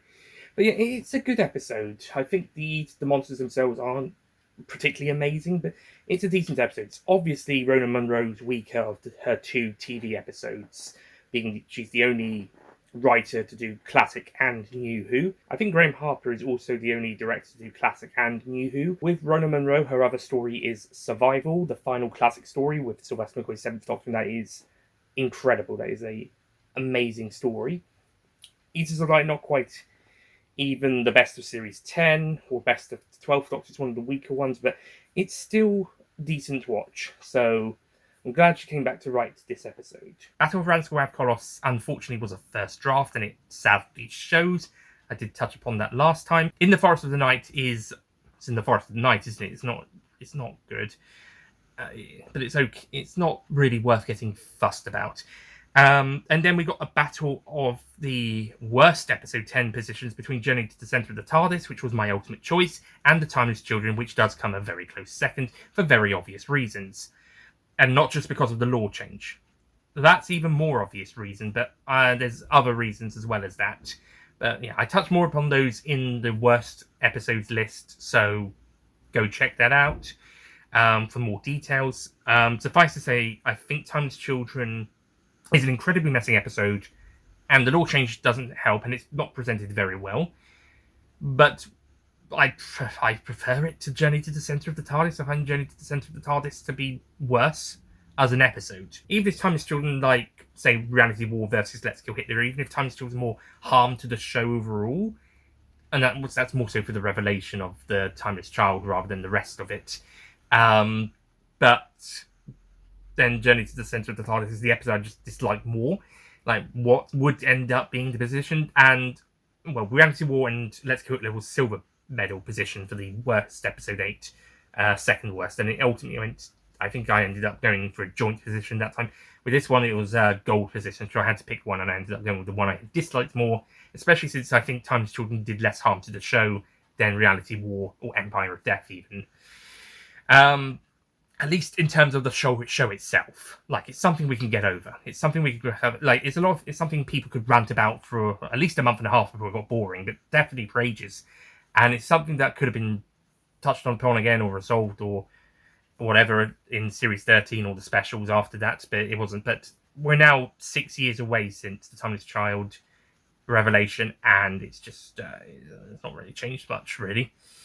Other than the Doctor relates to Ruby Sunday as a founding. Love and Monsters 2/3 are really great, but last third is a letdown.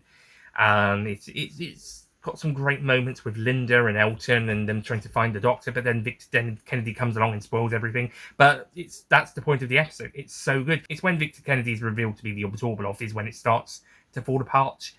And a couple of questionable other bits in that last third.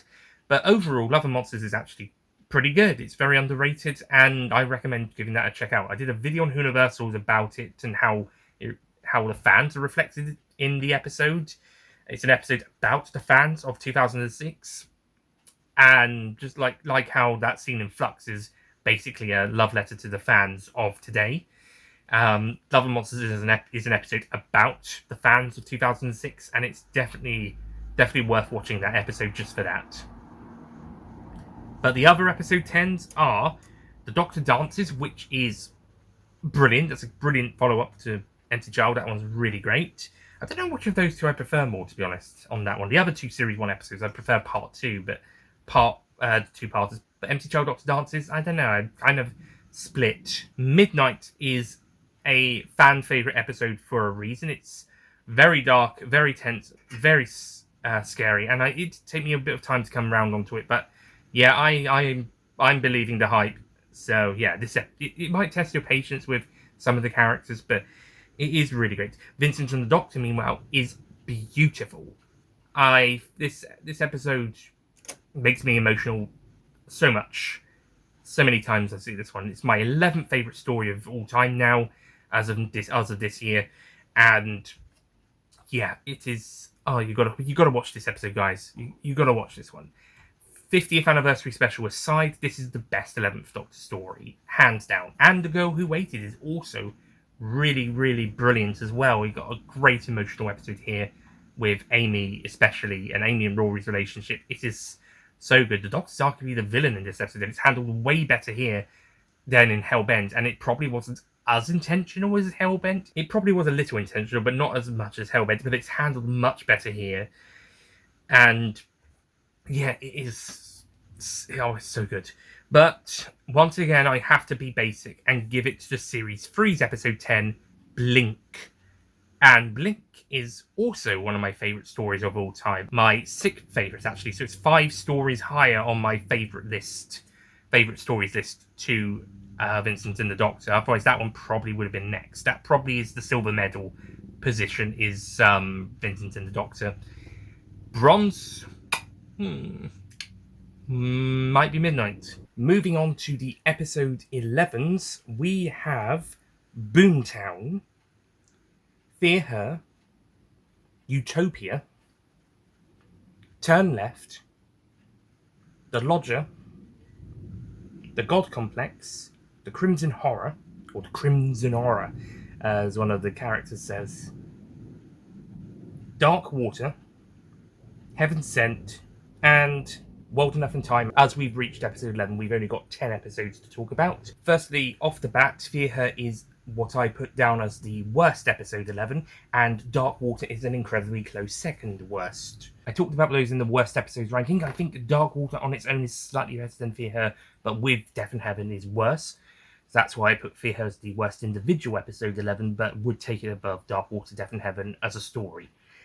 Similarly, even though I mentioned that The Lodger might be the bronze medal weakest episode 11, I did have Boomtown rated lower than it previously. I had that as a 5 out of 10, but I think I would take that up to a 7 now, which is the same as The Lodger, so I think those two might be joint for bronze position. Boomtown more so because of where it used to be. Or at the very least, if it might be 4th from the bottom from that one. It's fun, it's enjoyable, but I think it is one of the weaker ones. And I think out of the rest of the list, the rest of the episode 11s are either amazing or at the very least really, really great.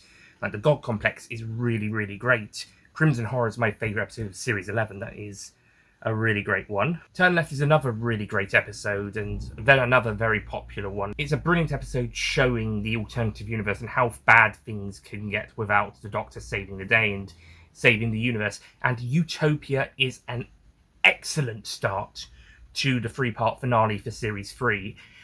It's easily the best part of that 3-part story, even though the other 2 parts are also really great. But whilst I would say one of those 3, Utopia, Crimson Horror, or Turn Left, are leaning towards the bronze medal position for best episode 11, I'm leaning towards Utopia on its own, but as a story, it's one of the other 2.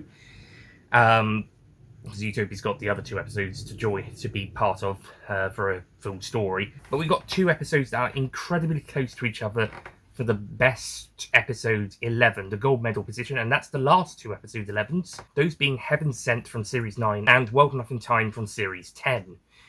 World Enough in Time is the best episode of Series 10, if we're just talking individual episodes, and half the best story of the series. The story's my 9th favourite of all time, as I mentioned in my top 10 stories ranking. I suppose it's technically top 20, but whatever. However, Heaven Sent is my 7th favourite story of all time, so that's 2 positions higher, meaning that Heaven Sent is the best episode 11 of the series. Every series. It is the best episode 11. And I don't even need to explain why. It's fucking Heaven Sent. It needs no explanation. Okay, summarised explanation. This is the episode where the 12th Doctor goes solo, goes it alone after seeing Clara died, but before getting back to Gallifrey, as seen in Face the Raven and Hellbent respectively, and it's the one where he's trapped inside his own confession dial, amalgamated to be a castle, and he's being hunted down the Vale based on an old nightmare of his. In between that, he uses the TARDIS as his Sherlock-style mind palace to try and evade the being killed by the Vale, and to try and help come over his grief of Clara's loss. It's an excellent story that shows the Doctor's fear and loss, and trying to overcome both whilst trying to escape his own imprisonment, with the reveal that it was the Time Lords who put him there in the first place and made the deal with a shielder to get him to get back to Gallifrey, because of the whole hybrid stuff that's been built out over the series. And whilst the hybrid reveal is kind of a bit wobbly, like, is it supposed to be the Doctor and Clara? Is it the Doctor after going evil? Is it a shielder? It's not fully explained, and even if it was, I don't know how satisfactory it was. I could understand the Doctor and Clara together, as that's what the series was building as, or the Doctor themselves, especially after going evil, but I don't think it's really explained very well. But Heaven Sent doesn't have to worry about that. Heaven Sent's just the build-up. It is an excellent episode, excellent building to the stakes, and an enormous powerhouse for Peter Capaldi, providing his best performance as the 12th Doctor, and what might even be the best performance of any Doctor. I discussed this back in my Doctor's ranking in June, that Capaldi could be the best actor to play the Doctor, as amazing as all the other actors are. And that's what elevated the 12th Doctor up to 10th place for me, as opposed to losing out to the first Doctor, who almost went to the top, into the top 10, and the 12th Doctor, because I did have my kind of niggles with the characterization, especially earlier on. Later on, not so much. But I think because of Capaldi's powerhouse performance, the 12th Doctor snuck into the top 10 out of 17, including the War and Fugitive Doctors, and untopped the first Doctor. And as mentioned in my worst episodes list when talking about Hellbent, this episode is the best showcase of Stephen Moffat's writing tropes and cliches and writing style, and they're at their best use, whilst Hellbent, it's the opposite. They're at their worst and worst use. And both episodes are really clear examples of the best and the worst of Stephen Moffat's writing. And thankfully for this episode, it is the best. Shame it wasn't the finale in that case, but yeah, I don't think this series episode could ever be a series finale, because it's mostly build up, it's mostly mystery solving. You do need that last episode to do the revelations, etc. It's just a shame that I think Hellbent drops the ball phenomenally hard, but especially coming off the back of this incredible episode. But regardless, Heaven Sent is a masterpiece of television. On to the episode 12s. Now, again, with RTD1, we got quite a few great contenders for the series finales, and also for Series 5. It starts kind of going a bit down after Series 5, to be honest.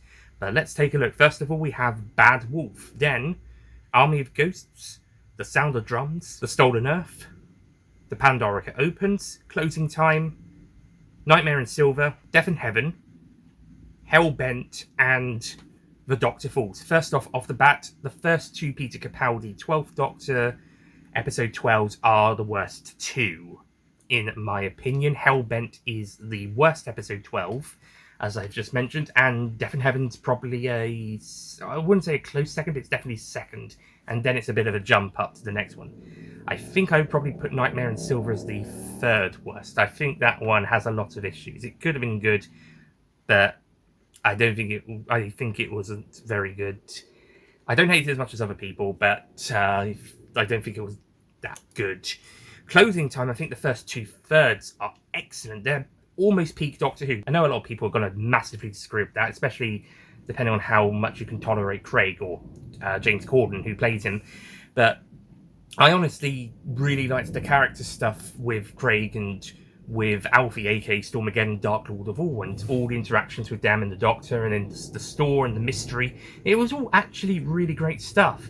And then the final act shits on the Cybermen so hard it drags the entire episode down. We were looking at a possibly 9 out of 10 episode with the first 2 acts, and then it drags it down to a 3 at best with that ending. That's why I gave it a 6 in the end, because the first 2 acts could have been one of the best episodes of Series 6, and then the ending is one of the worst endings of any episode. Even worse than some of the Series 7 rushed endings that it got criticised for quite a lot of. I mentioned it with Hyde earlier, and I mentioned it with Journey to the Centre of the TARDIS in the last video, but oh my god. This is the ending to this episode. I made a video on this on Whoniversals a few years ago as well. I think it might have been 2023 or 2024. I think maybe 23 for the 12th anniversary, but it's definitely in the last couple years, where I basically ranted about how... Yeah, actually no, I think it was 24, because it was when we were doing the Series 14 reviews.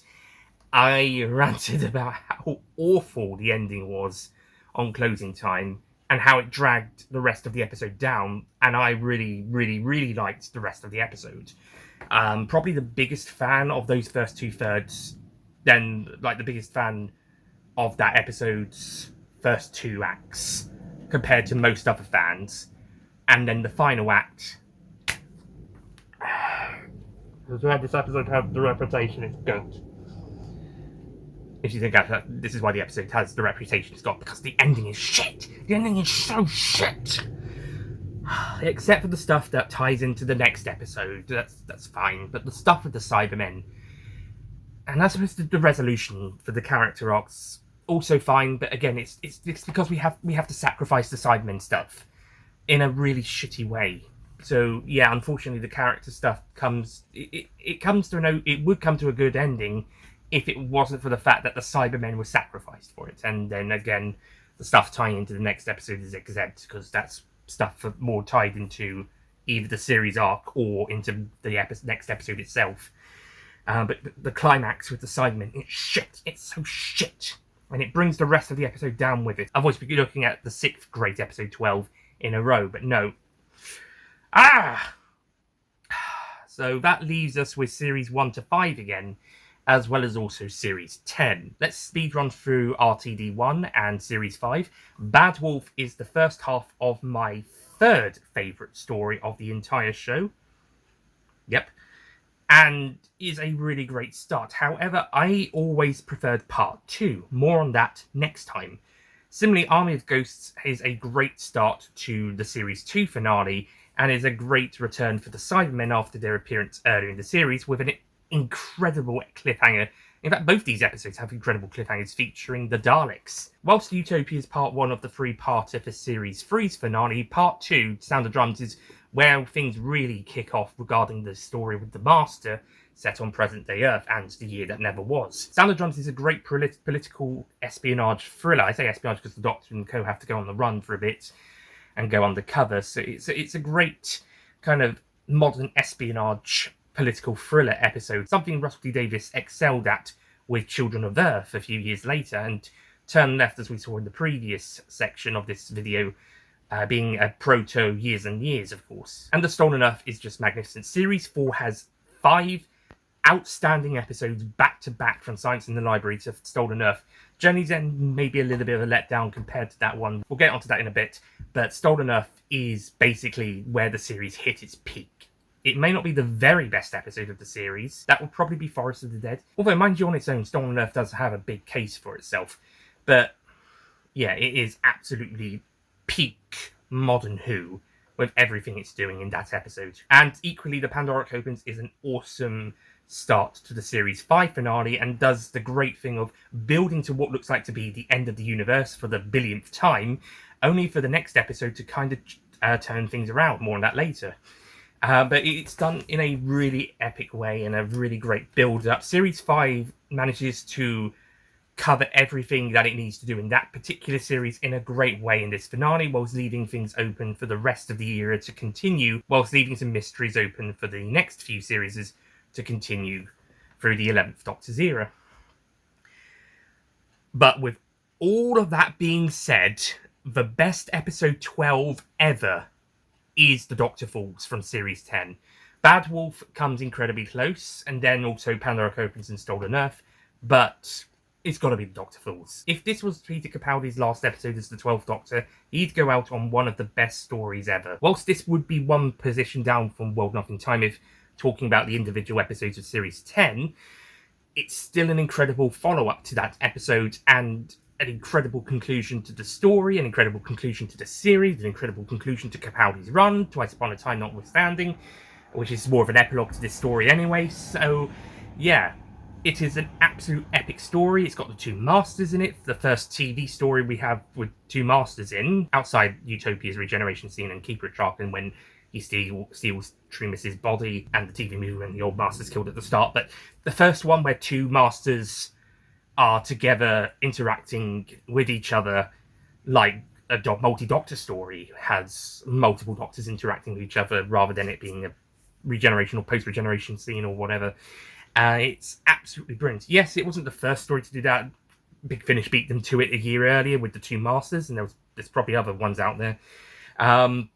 But this one does a really excellent job with that. It does an incredible job with the stakes, the Sidemen, and it's just protecting a couple people in this one location on the whole ship. And it's more of a futile gesture because it's really just delaying the inevitable. But it's still an incredible story of the Doctor putting his life on the line just for this group of people and just trying to stop the Cybermen from getting any further, whilst Nardole gets the people further up the ship and then maybe hopefully somewhere more safe. Either way, it's still an absolutely amazing story, and that's not even talking about the emotional rollercoaster Bill goes on throughout this story. Magnificent episode. Go watch World Enough in Time and The Doctor Falls. They are incredible. Okay, on to episode 13. The final episode of the first 7 series. And this was also the easiest choice, even though there's quite a bit of competition. Let's start with The Parting of the Ways, Doomsday, The Last of the Time Lords, Journey's End, The Big Bang, The Wedding River Song, and The Name of the Doctor. Right, firstly off the bat, I put The Wedding River Song as my least favourite episode 13, so that's on the worst episodes list. But even though it's got quite a few of its problems, it's mainly just because it's the weakest of the 7 episodes of these 7. Episode 13, it's the weakest episode 13. Mostly good, but it does have a few problems that does knock it down a few places. I might even have put Closing Time above it in my Series 6 ranking, despite the shit ending that had. Wedding River Song at least is mostly consistent throughout. But it still has its good moments, of course. I did mention that in the previous video. I'm also going to mention Last of the Time Lords and Journey's End are epic finales, but do have a little bit of Deus Ex Machina. I suppose Last of the Time Lords builds up to it more. Journey's End, it does come out of nowhere, but the 2 episodes are still epic. Throughout, they are epic finales that come to mostly satisfying conclusions and are more emotionally character satisfying with their resolutions, if the plot even might have a few ups and downs. And Last of the Time Lords does have the more Dr. Jesus imagery. Well, it's not the first time. TV Movie had a bit of that.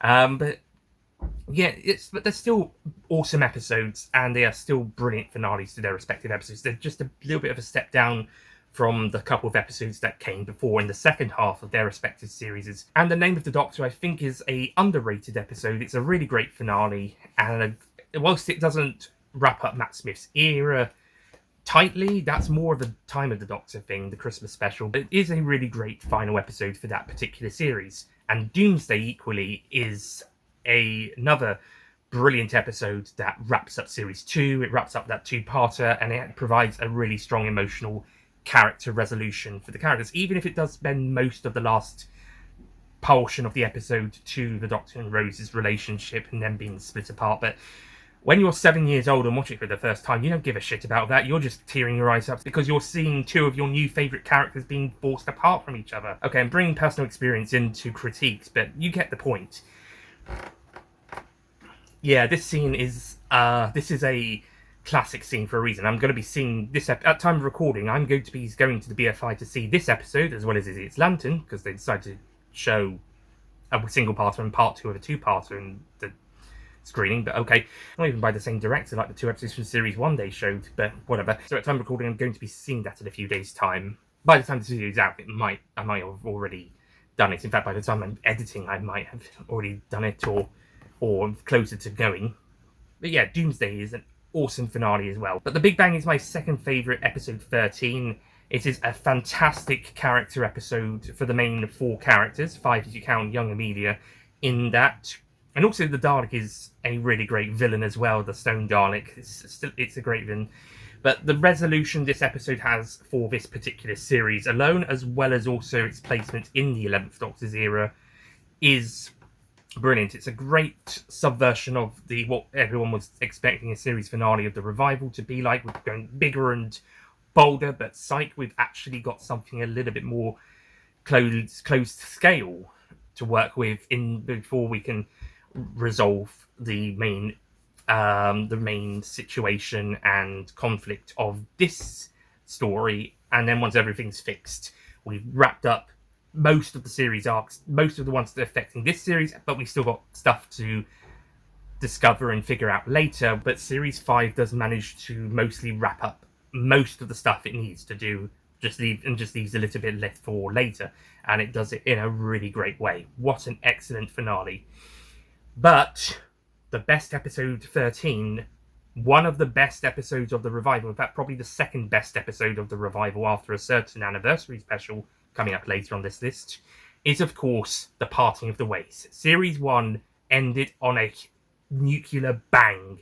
This episode is incredible. The Ninth Doctor's final story is the best regeneration story, and this episode might be the best individual episode. Yes, we've got Caves of Androzani Part 4 as well. We're fighting for that position. But this episode sees the Ninth Doctor in his finest hour, as firstly, he and Jack rescue Rose, then they discover it's the Emperor of the Daleks on the Dalek spaceship, and then he decides he's preparing to do a new final end for the Daleks, but to discover he can't commit double genocide again, because what he's planning to do with the Delta Wave would also affect the Earth. And the Daleks, whilst they're already attacking the Earth, he would effectively eradicate everyone who's left, basically, including the space station people who are all sacrificing themselves to help him build this device, or innocent slaughtered animals, as we see in that one scene when Roderick gets exterminated.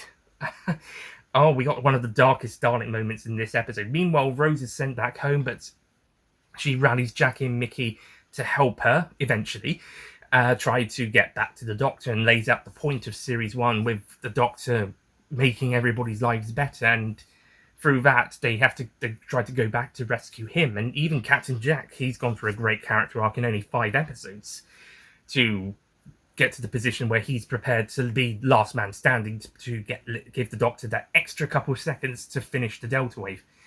And the Deus Ex Machina in this episode is earned. Probably, like, lots of the time, you can argue that one's earned as well, because of Martha's year across the world and her being strong, and it's all set up with the Archangel Network. But this episode had a whole series to build up the Bad Wolf. This episode built up this and also Boomtown also laid a little bit of extra groundwork with the Heart of the TARDIS. This brings us to Rose coming to save the Doctor, defeats the Daleks, then the Doctor saves her from it, and that's how one of the best regenerations happens. It's a great final episode. If this was the final ever episode of the show, I don't know if I'd actually be able to, if I would be watching, because I guess I would have to see repeats of it. But if this was the one and done series, then it goes out on a massive bang. It is an incredible conclusion to Series 1. Thankfully, the series would continue, and we would get many more Doctors. And I got into the show. Thank you, Series 2. But even though I didn't see Series 1 on broadcast, I would see it in the repeats. It's still amazing. It's incredible. What an outstanding episode. This is one of the best episodes ever.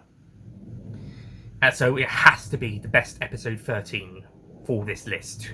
On to the Christmas and other specials. By the way, I'm filming this last bit on my other phone because I don't have as much space to record the last bit after episode 13 on this phone, so I'm recording on the other phone that I've been using throughout the videos. So we've just effectively swapped over. Onto the Christmas specials. This time we got 15 Christmas specials to go through. Not one for every series, because series 11 to 13 had New Year specials instead. And not one for every year, because we skipped years. And it's one for every year from 2005 to 17, plus 2 in 2023 and 24. So, we're going to start with Series 2's Christmas special first and work our way up. We've got The Christmas Invasion, The Runaway Bride, Voyage of the Damned, The Next Doctor, The End of Time Part 1. Once again, Part 2 will be with the other specials as it's New Year. A Christmas Carol, The Doctor Who Were in the Wardrobe, The Snowmen. Again, I count that as a Christmas special, not Episode 6 of Series 7.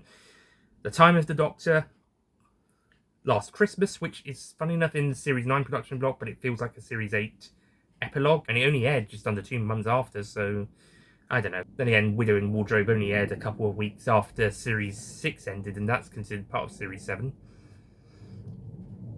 Anyway, The Husbands of River Song, The Return of Dr. Mysterio, Twice Upon a Time,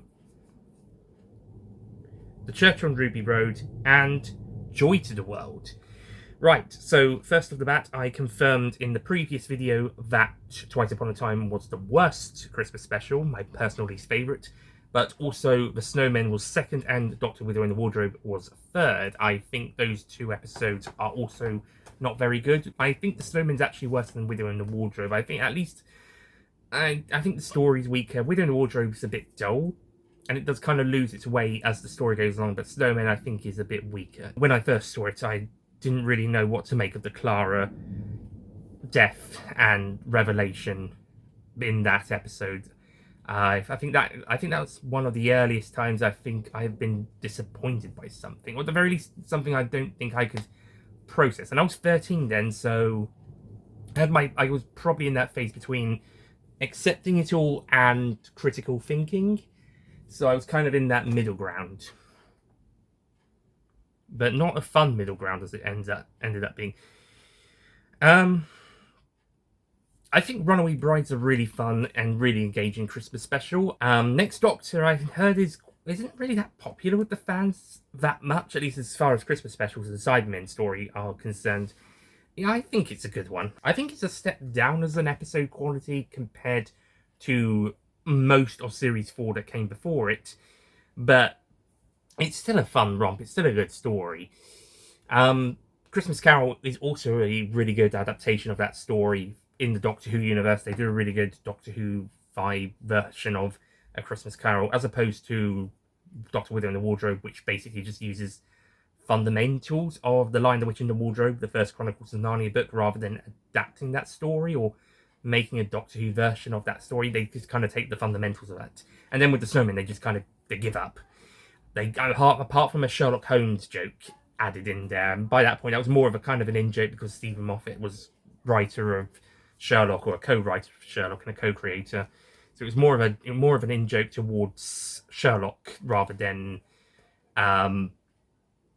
being anything inspired by the actual Sherlock Holmes stories, because they had the other series for that. Last Christmas, however, is more of an Alien / Inception / Miracle on 34th Street kind of hybrid. Not the hybrid Clara, that wouldn't be introduced till the next episode. But it also serves as a very good epilogue for Series 8, which is why it wasn't included as part of Series 8 and instead is considered part of Series 9, but okay. Yeah, I think it's a good episode. I don't think it's particularly perfect, but for the 12th Doctor's first Christmas special, it's a decent one. Husbands of River Song's a bit more likeable for me. I think that one's a bit more of a great episode, especially coming off the bat of Hell Bent. We have a jolly pantomime romp with River Song that at the end wraps up the Doctor and Rivers character arcs and interactions really nicely, though some of this does still affect the Doctor going into Series 10. But in terms of where these two characters finish with their adventures together, at least in terms of the audience watching these episodes in chronological order, and at the very least, this is the Doctor's last adventure with River, and it's River's penultimate one before the library, at least on screen, then it is a really lovely conclusion to that storyline with the two of them. Had this been Stephen Moffat's final episode, it would have been a good final outing for them, though we did get Series 10 out of it. And then the return of Dr. Mysterio is honestly an incredibly underrated Christmas special. It is really great, it's really fun, and I really enjoyed this one as well. Honestly, guys, this one is really good. Don't sleep on it. Also, don't forget to check out the Ghost Stories Titan comic continuation. It's a good one. Oh, and the End of Time Part 1 is a good start to that 2-part finale for the 10th Doctor's run. I don't know if I think I prefer Part 2 to Part 1, but Part 1 is still a great build-up episode for this story. Say what you like about the story, both episodes are fairly flawed, but it's still a fun Christmas romp with good setup for the next episode, which is the more emotional and character-driven final episode for the 10th Doctor, Wilf, the Johnson Master, and the Time Lords. The runner-up for this position is Voyage of the Damned. This is an epic Titanic and Poseidon Adventure-inspired episode, set in space, of course, with a nail-biting climax with the Titanic almost crashing into Buckingham Palace. This is the main thing that causes everything to go to shit and turn left, by the way, so don't dismiss it. And besides, after the Doctor being killed off, the main thing after that is when it all goes to shit for everybody else. But yeah, this is an epic romp and really great, and it's a real, like, it's like a film. It's almost like it's like an actual film, but on television. After the Peter Cushing Dalek films and the TV movie, this was the next closest we were going to get to cinematic Doctor Who, until they actually brought episodes into the cinema. See in the next bit of this video. But yeah, at this time, this was, and I suppose the End of Time parts 1 and 2 as well as the series 3 and 4 finales, were the nearest thing to cinematic Who at the time, aside from the Dalek films and the TV movie. Yeah, it's absolutely epic. But you can't beat the original. The Christmas Invasion's the best. This is an excellent first Christmas episode and an excellent first 10th Doctor story. It is an underrated post-regeneration story, I must also add, so I think this is one worth checking out. It's interesting that they decide to have the leading man mostly out of commission for about 2/3 of the episode, 3/4 of the episode, apart from a few scenes at the start and with the pilot fish bit. But once we get to that scene where he opens the door, it's pure gold. But the rest of the episode is also still really great, with Rose, Mickey, and Jackie having to pick up the pieces and having to understand what's going on. Like the rest of the audience, this is the first time a regeneration's happened in the new series. We did have the Born Again Minnesota as well to kind of explain a little bit of that as well. But in terms of a post-regeneration episode for the first one of the revival, because with the 9th Doctor, we just started with him as the 9th Doctor, we hit the ground running. The only thing to indicate he had recently regenerated was him actually having a look at his new face in the mirror properly. But which is the closest to nod to him having changed his face before the events of this episode. But with Christmas Invasion, it's the first actual time the audience has witnessed the regeneration and post-regeneration. Interestingly, like with my episodes 5 and 6 weakest episodes, worst episodes list on that list, this best episode list has back-to-back episodes. It's just not a two-parter this time round. It's with Parting of the Ways and Christmas Invasion on this list, and Rebel Flesh Almost People on the previous list. Actually, Family of Blood and Blink also on this list as well. Again, not a two-parter. There's one part of a two-parter and then another a single-parter. Same here. But yeah, Christmas Invasion is an absolute Christmas cracker. It is really great. Not been topped. I forgot to talk about the 15th Doctor stories. Do you want to the world. I like that more than most other people. We really like that in this family. Yeah, it's got a few issues, got a few flaws here and there, but it's really good. And I think it's better than most of Moffat's Christmas specials in time of his showrunnership. I also forgot about Time with the Doctor. That's also a really great final episode for the 11th Doctor, but like How to Ask Upon a Time has some really great stuff for the 12th Doctor. Other bits of the episodes are not really that great. The difference is that Time of the Doctor actually is good most of the time, like the majority of the time. Yeah, they make some questionable decisions, like the naked church stuff and the Weeping Angels inclusion. Apart from the bit of the mirror, that was funny, but the other ones with them in the snow is like just there. They're just there. The Sontaran bit's also quite funny for their little cameo. Those bits are fine, but the Weeping Angels bit where they're stuck in the snow and then the Doctor whips off a wig to reveal Key as an in-joke to Matt Smith having shaved his hair off, I think for another role or something. Yeah, no, some of this could have been cut, and we could have expanded either the Doctor's time on Trenzalore or more time with Clara as his bestie, or wrapping up more of his stuff from his era.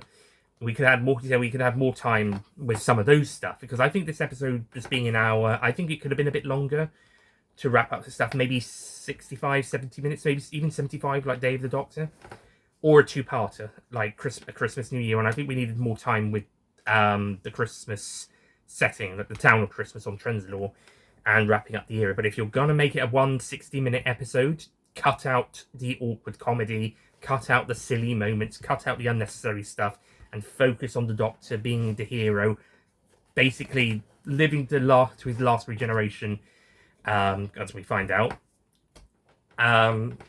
Just trying to just expand on that rather than, oh, I'm naked because I'm going to church. Here's my hair. Here's the key. Oh, and there's some Weeping Angels of the Snow, by the way. Although Clara's Gran can stay because Clara's Gran is peak.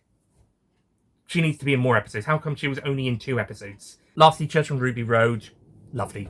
Really like it. Really enjoy that one. That might be that one and Return Doctor Mysterio contenders for the 3rd best Christmas special, in my opinion. It's a great way to reintroduce Ncuti's Doctor following the giggle, whilst also introducing Ruby Sunday at the same time. And despite, you know, maybe how her story went during series 14 and to a lesser extent 15, but mostly 14. I don't think I've taken to a companion as quickly as Ruby Sunday, or at least liked a companion as quickly as Ruby Sunday. She's wonderful, definitely in this episode at the very least. And you know, say what you like about her character throughout her character's growth or development or her story in series 14, and to a lesser extent 15, she is still awesome in my opinion. I still really like her. And this first episode, I don't know how, but it got me so invested in her just by her sheer presence alone within the first third. So, yeah, just being there. I don't know what it was. Maybe it was Millie Gibson's performance. But she just, yeah, first, like, literally 15, 20 minutes, I was already like, this is a companion I really like. I was 24 at that time. To be honest, this episode also helped me really get on board with the 15th Doctor as well. I took to him really quickly. He was really fun in the giggle, but again, this episode really helped get really on board with him and get like connect with him. Not necessarily personally, but just really like him. Like, well, I say like that again.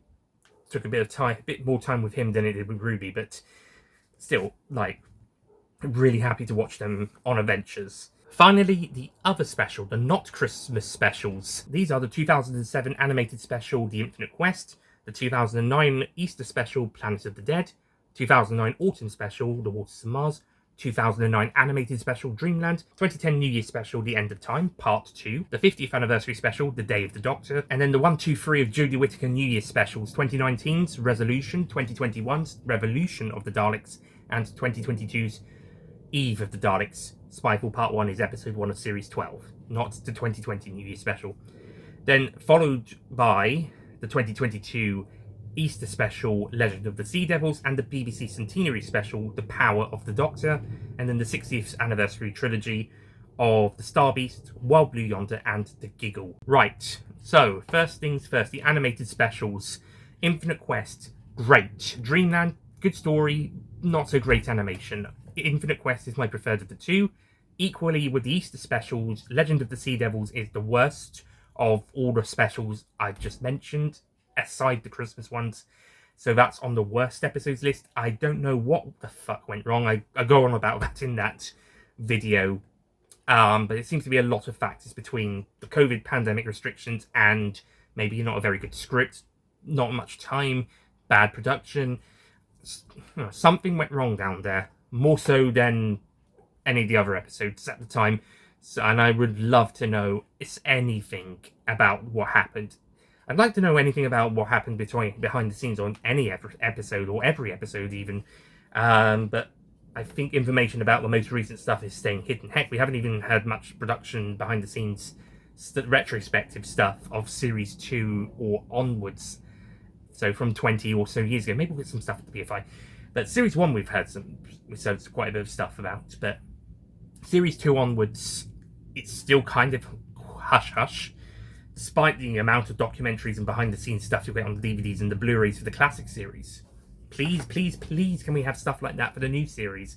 I want to know what happened on quite a lot of these episodes, especially the most recent series as well. Planet of the Dead is the better Easter special by default, but whilst I think that is a good one, it is, again, another step down from the quality of the rest of Series 4, alongside The Next Doctor and The End of Time Part 1. Part 2, I think, is a little bit better than Part 1, and it is an epic conclusion to the 10th Doctor's era, but again, both... I think the specials, apart from Waters of Mars, took a bit of a hit, quality-wise, compared to the majority of Series 4, again, apart from Doctor's Daughter, and the Unicorn and the Wasp, except in this story's case. I think Unicorn and the Wasp is better than Planet of the Dead, but this is still a fun Easter adventure. Really enjoyable, and if Christina had become a full-time companion, I would not complain. Going on to the New Year's specials now, I really like Eve of the Daleks. I really, really like that one. I know it's not really a very popular one, but I really like that one. That would be my favourite of the New Year's specials, whilst Revolution of the Daleks would be my least favourite. But it's still really good and very fun New Year adventure that nicely wraps up Series 12.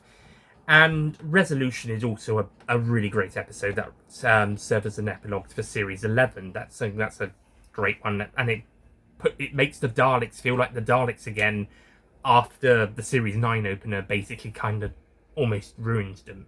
The pilot and Twice Upon a Time put them back into what they usually like, but this is the episode that really fixed the Daleks after The Magician's Apprentice and The Witch's Familiar nearly ruined them.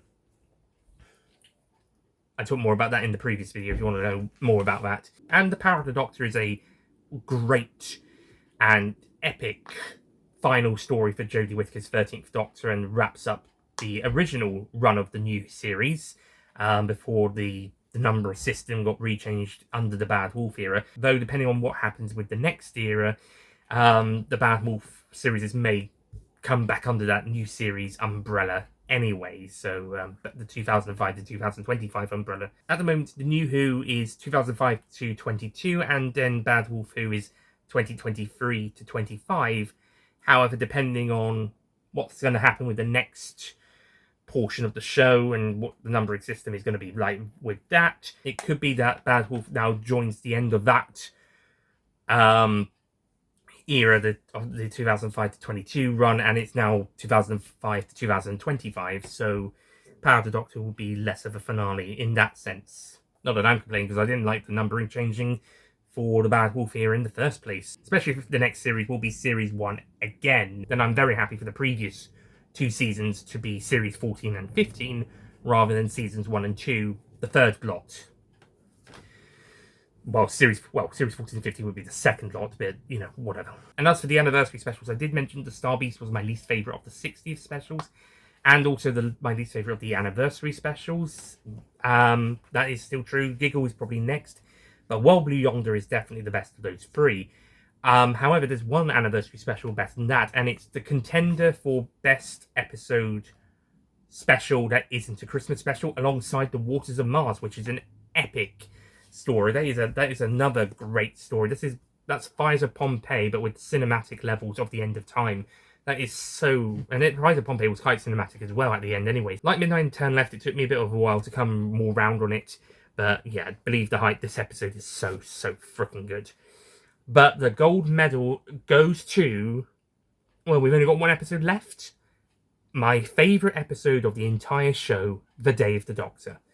Now, objectively, should this be the best episode of the show, and should this be the best special outside of Christmas specials? In fact, it's best special including the Christmas specials. Well, maybe, but it's my subjective choice, and it's my personal favourite episode.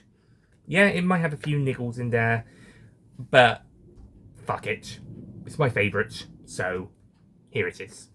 My favourite episode of all time is what I would consider the best special, not Christmas special, best other special, and also best overall special, if including the Christmas ones, like How Twice Upon a Time is the worst overall special when Christmas and other are put together, like all included.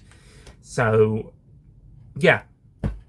I love the story. I love the interactions of the Doctors. I do like the Zygotes being the main villains more than the Daleks. That's fine by me. Happy by that. The ending is awesome. The scene with the curator. Whilst I understand either Ian and or Susan being the one the Doctor talks to at the end about whether they made the right decision or not, might have been better and more 50th anniversary fitting. The Tom Baker cameo gets me every time. It is awesome. And it does also predict the Doctor reusing old familiar faces, so what the 14th Doctor would do, even if it probably does it in a slightly better way. I will be honest in saying it's like, far off into the future. Though the whole the Still on Earth Journey's End regeneration of the 10th Doctor back into themselves does throw a spanner into that work, into those workings with the next episode when they reveal that once the Doctor gets a new set of regenerations and becomes Peter Capaldi, then, well, one, we don't even know how many they got, and two, now there's plenty of time to get to being Tom Baker again, especially if they be David Tennant again at one point. So, yeah, it still works, and it's a wonderful moment. This episode is packed with great moments. My only kind of maybe niggles might be some of the cinematography and editing choices to try and make it look really cool in 3D or something. Not all of the whole attempting to be 3D stuff, like just maybe some cutaways and funny angles and stuff, and maybe to look a little dramatic as well. But I still think the story is amazing. I still love the story. It's such a great watch. And you know, apart from 82, you kind of got a bit of everything in here. Well, 90s, more in the Night of the Doctor stuff. Then again, the 60s special didn't really do much for the 90s fans, so I suppose the 70th anniversary is not going to do much for the 2000s fans. And what am I talking about? David Tennant will probably come back for that. Maybe. So, to recap, my best series of Doctor Who list would be The 11th Hour, Tooth and Claw, Rosa, Flux Chapter 4, Village of the Angels, Oxygen, Dalek, The Rings of Akaten, Father's Day, The Family of Blood, Blink, Heaven Sent, The Doctor Falls, The Parting of the Ways, and with Christmas special, The Christmas Invasion, and other special, The Day of the Doctor, the 50th anniversary special. I'm just going to do a couple of quick looks at both lists to compare some things. I do apologise if these videos are quite long, but let's do a quick comparison. So straight off the bat, there's no Christopher Eccleston episodes in the worst series list. Then again, there's no 14th Doctor stuff in either list either, but that's only because he had 3 episodes. I was definitely a lot more harsh on the Moffat and Chibnall eras on the worst list, but not out of spite or hatred of them. And a lot of Moffat era episodes appear alongside a lot of RTD1 era episodes on this list. However, Chibnall's era initially was only the 1 episode. However, I changed my mind about the episode 3 placement and put in a Chibnall episode there, so we got a second one in. No RTD2 episodes appear on the best list either, despite a few close calls. Mainly Lux being my second place episode 2 choice, and Rogue being a contender for runner-up for episode 6's choice. The most number of worst episodes from any series on the worst list is Series 6 with 3, including a whole two-parter. But Series 7 has a couple of episodes on there, Series 9 has a couple of episodes on there, Series 12 has a couple of episodes on there, Series 11 has an episode, Series 8 has an episode, Series 14 has an episode, Series 10 has a Christmas special, and Series 13 has a East special on that list. And Series 2 has an episode. But Series 6 was the one that had the most. Similarly, on the best series list, Series 1 was the one that had the most, which gives us 3 Eccleston episodes on this list. Series 2 has an episode. It has a second one with its Christmas special. Series 7 has an episode and has another one with the 50th anniversary special. Series 3's got 2 back-to-backs. Series 9's got 1. Series 10's got 1. Series 13 has 1. Series 11 has 1. That one did replace a Series 9, which I initially did have. We have a Series 5 and a Series 10 as well. Even though Series 4 is my favourite, Series 4 doesn't make it on the best list, surprisingly. Yeah, I guess just because it's the best series doesn't mean there aren't episodes in other series that will not top it. And similarly, Series 7 is my least favourite of the revival series, but only 2 episodes from that series got onto the worst list. Again, episodes from the series could be worse than ones from that series. In fact, I praised quite a few episodes of that series at some points. I even said, in fact, one of them's even on the best list, and a special from that series is on there too. And just because I had lots of Moffat era episodes on the worst list, there was also lots of Moffat era ones on the best list, including my personal favourite episode ever. So yeah, I was not trying to be biased. It didn't quite work out as well for Chibnall with that argument, but there was an episode that I did think was better than my initial choice, so I did put one more of his on that list after swapping the episodes over. Sadly, RTD2 didn't quite get the same treatment as, again, just about missed out on the best list and only had the one on the worst list. Again, not trying to be biased or anything, it just didn't work out that way. Right, so that's it from me. Thank you for watching this video, as well as the previous video if you stuck through that one. Sorry if these were quite lengthy videos, especially this one. I did talk more about the episodes in this video than last one, though I did go through majority of them after getting to about episode 4, 5, 6 time. So around that point I started talking about most, if not all, of the episodes, but I think I talked a bit more about them here, and I definitely tried to do it for all of them. So yeah, sorry if it's a bit too long, but thank you for watching these videos, and I'll see you guys next time. Goodbye. Don't forget to click below to subscribe to the official Nicholas Payne YouTube channel.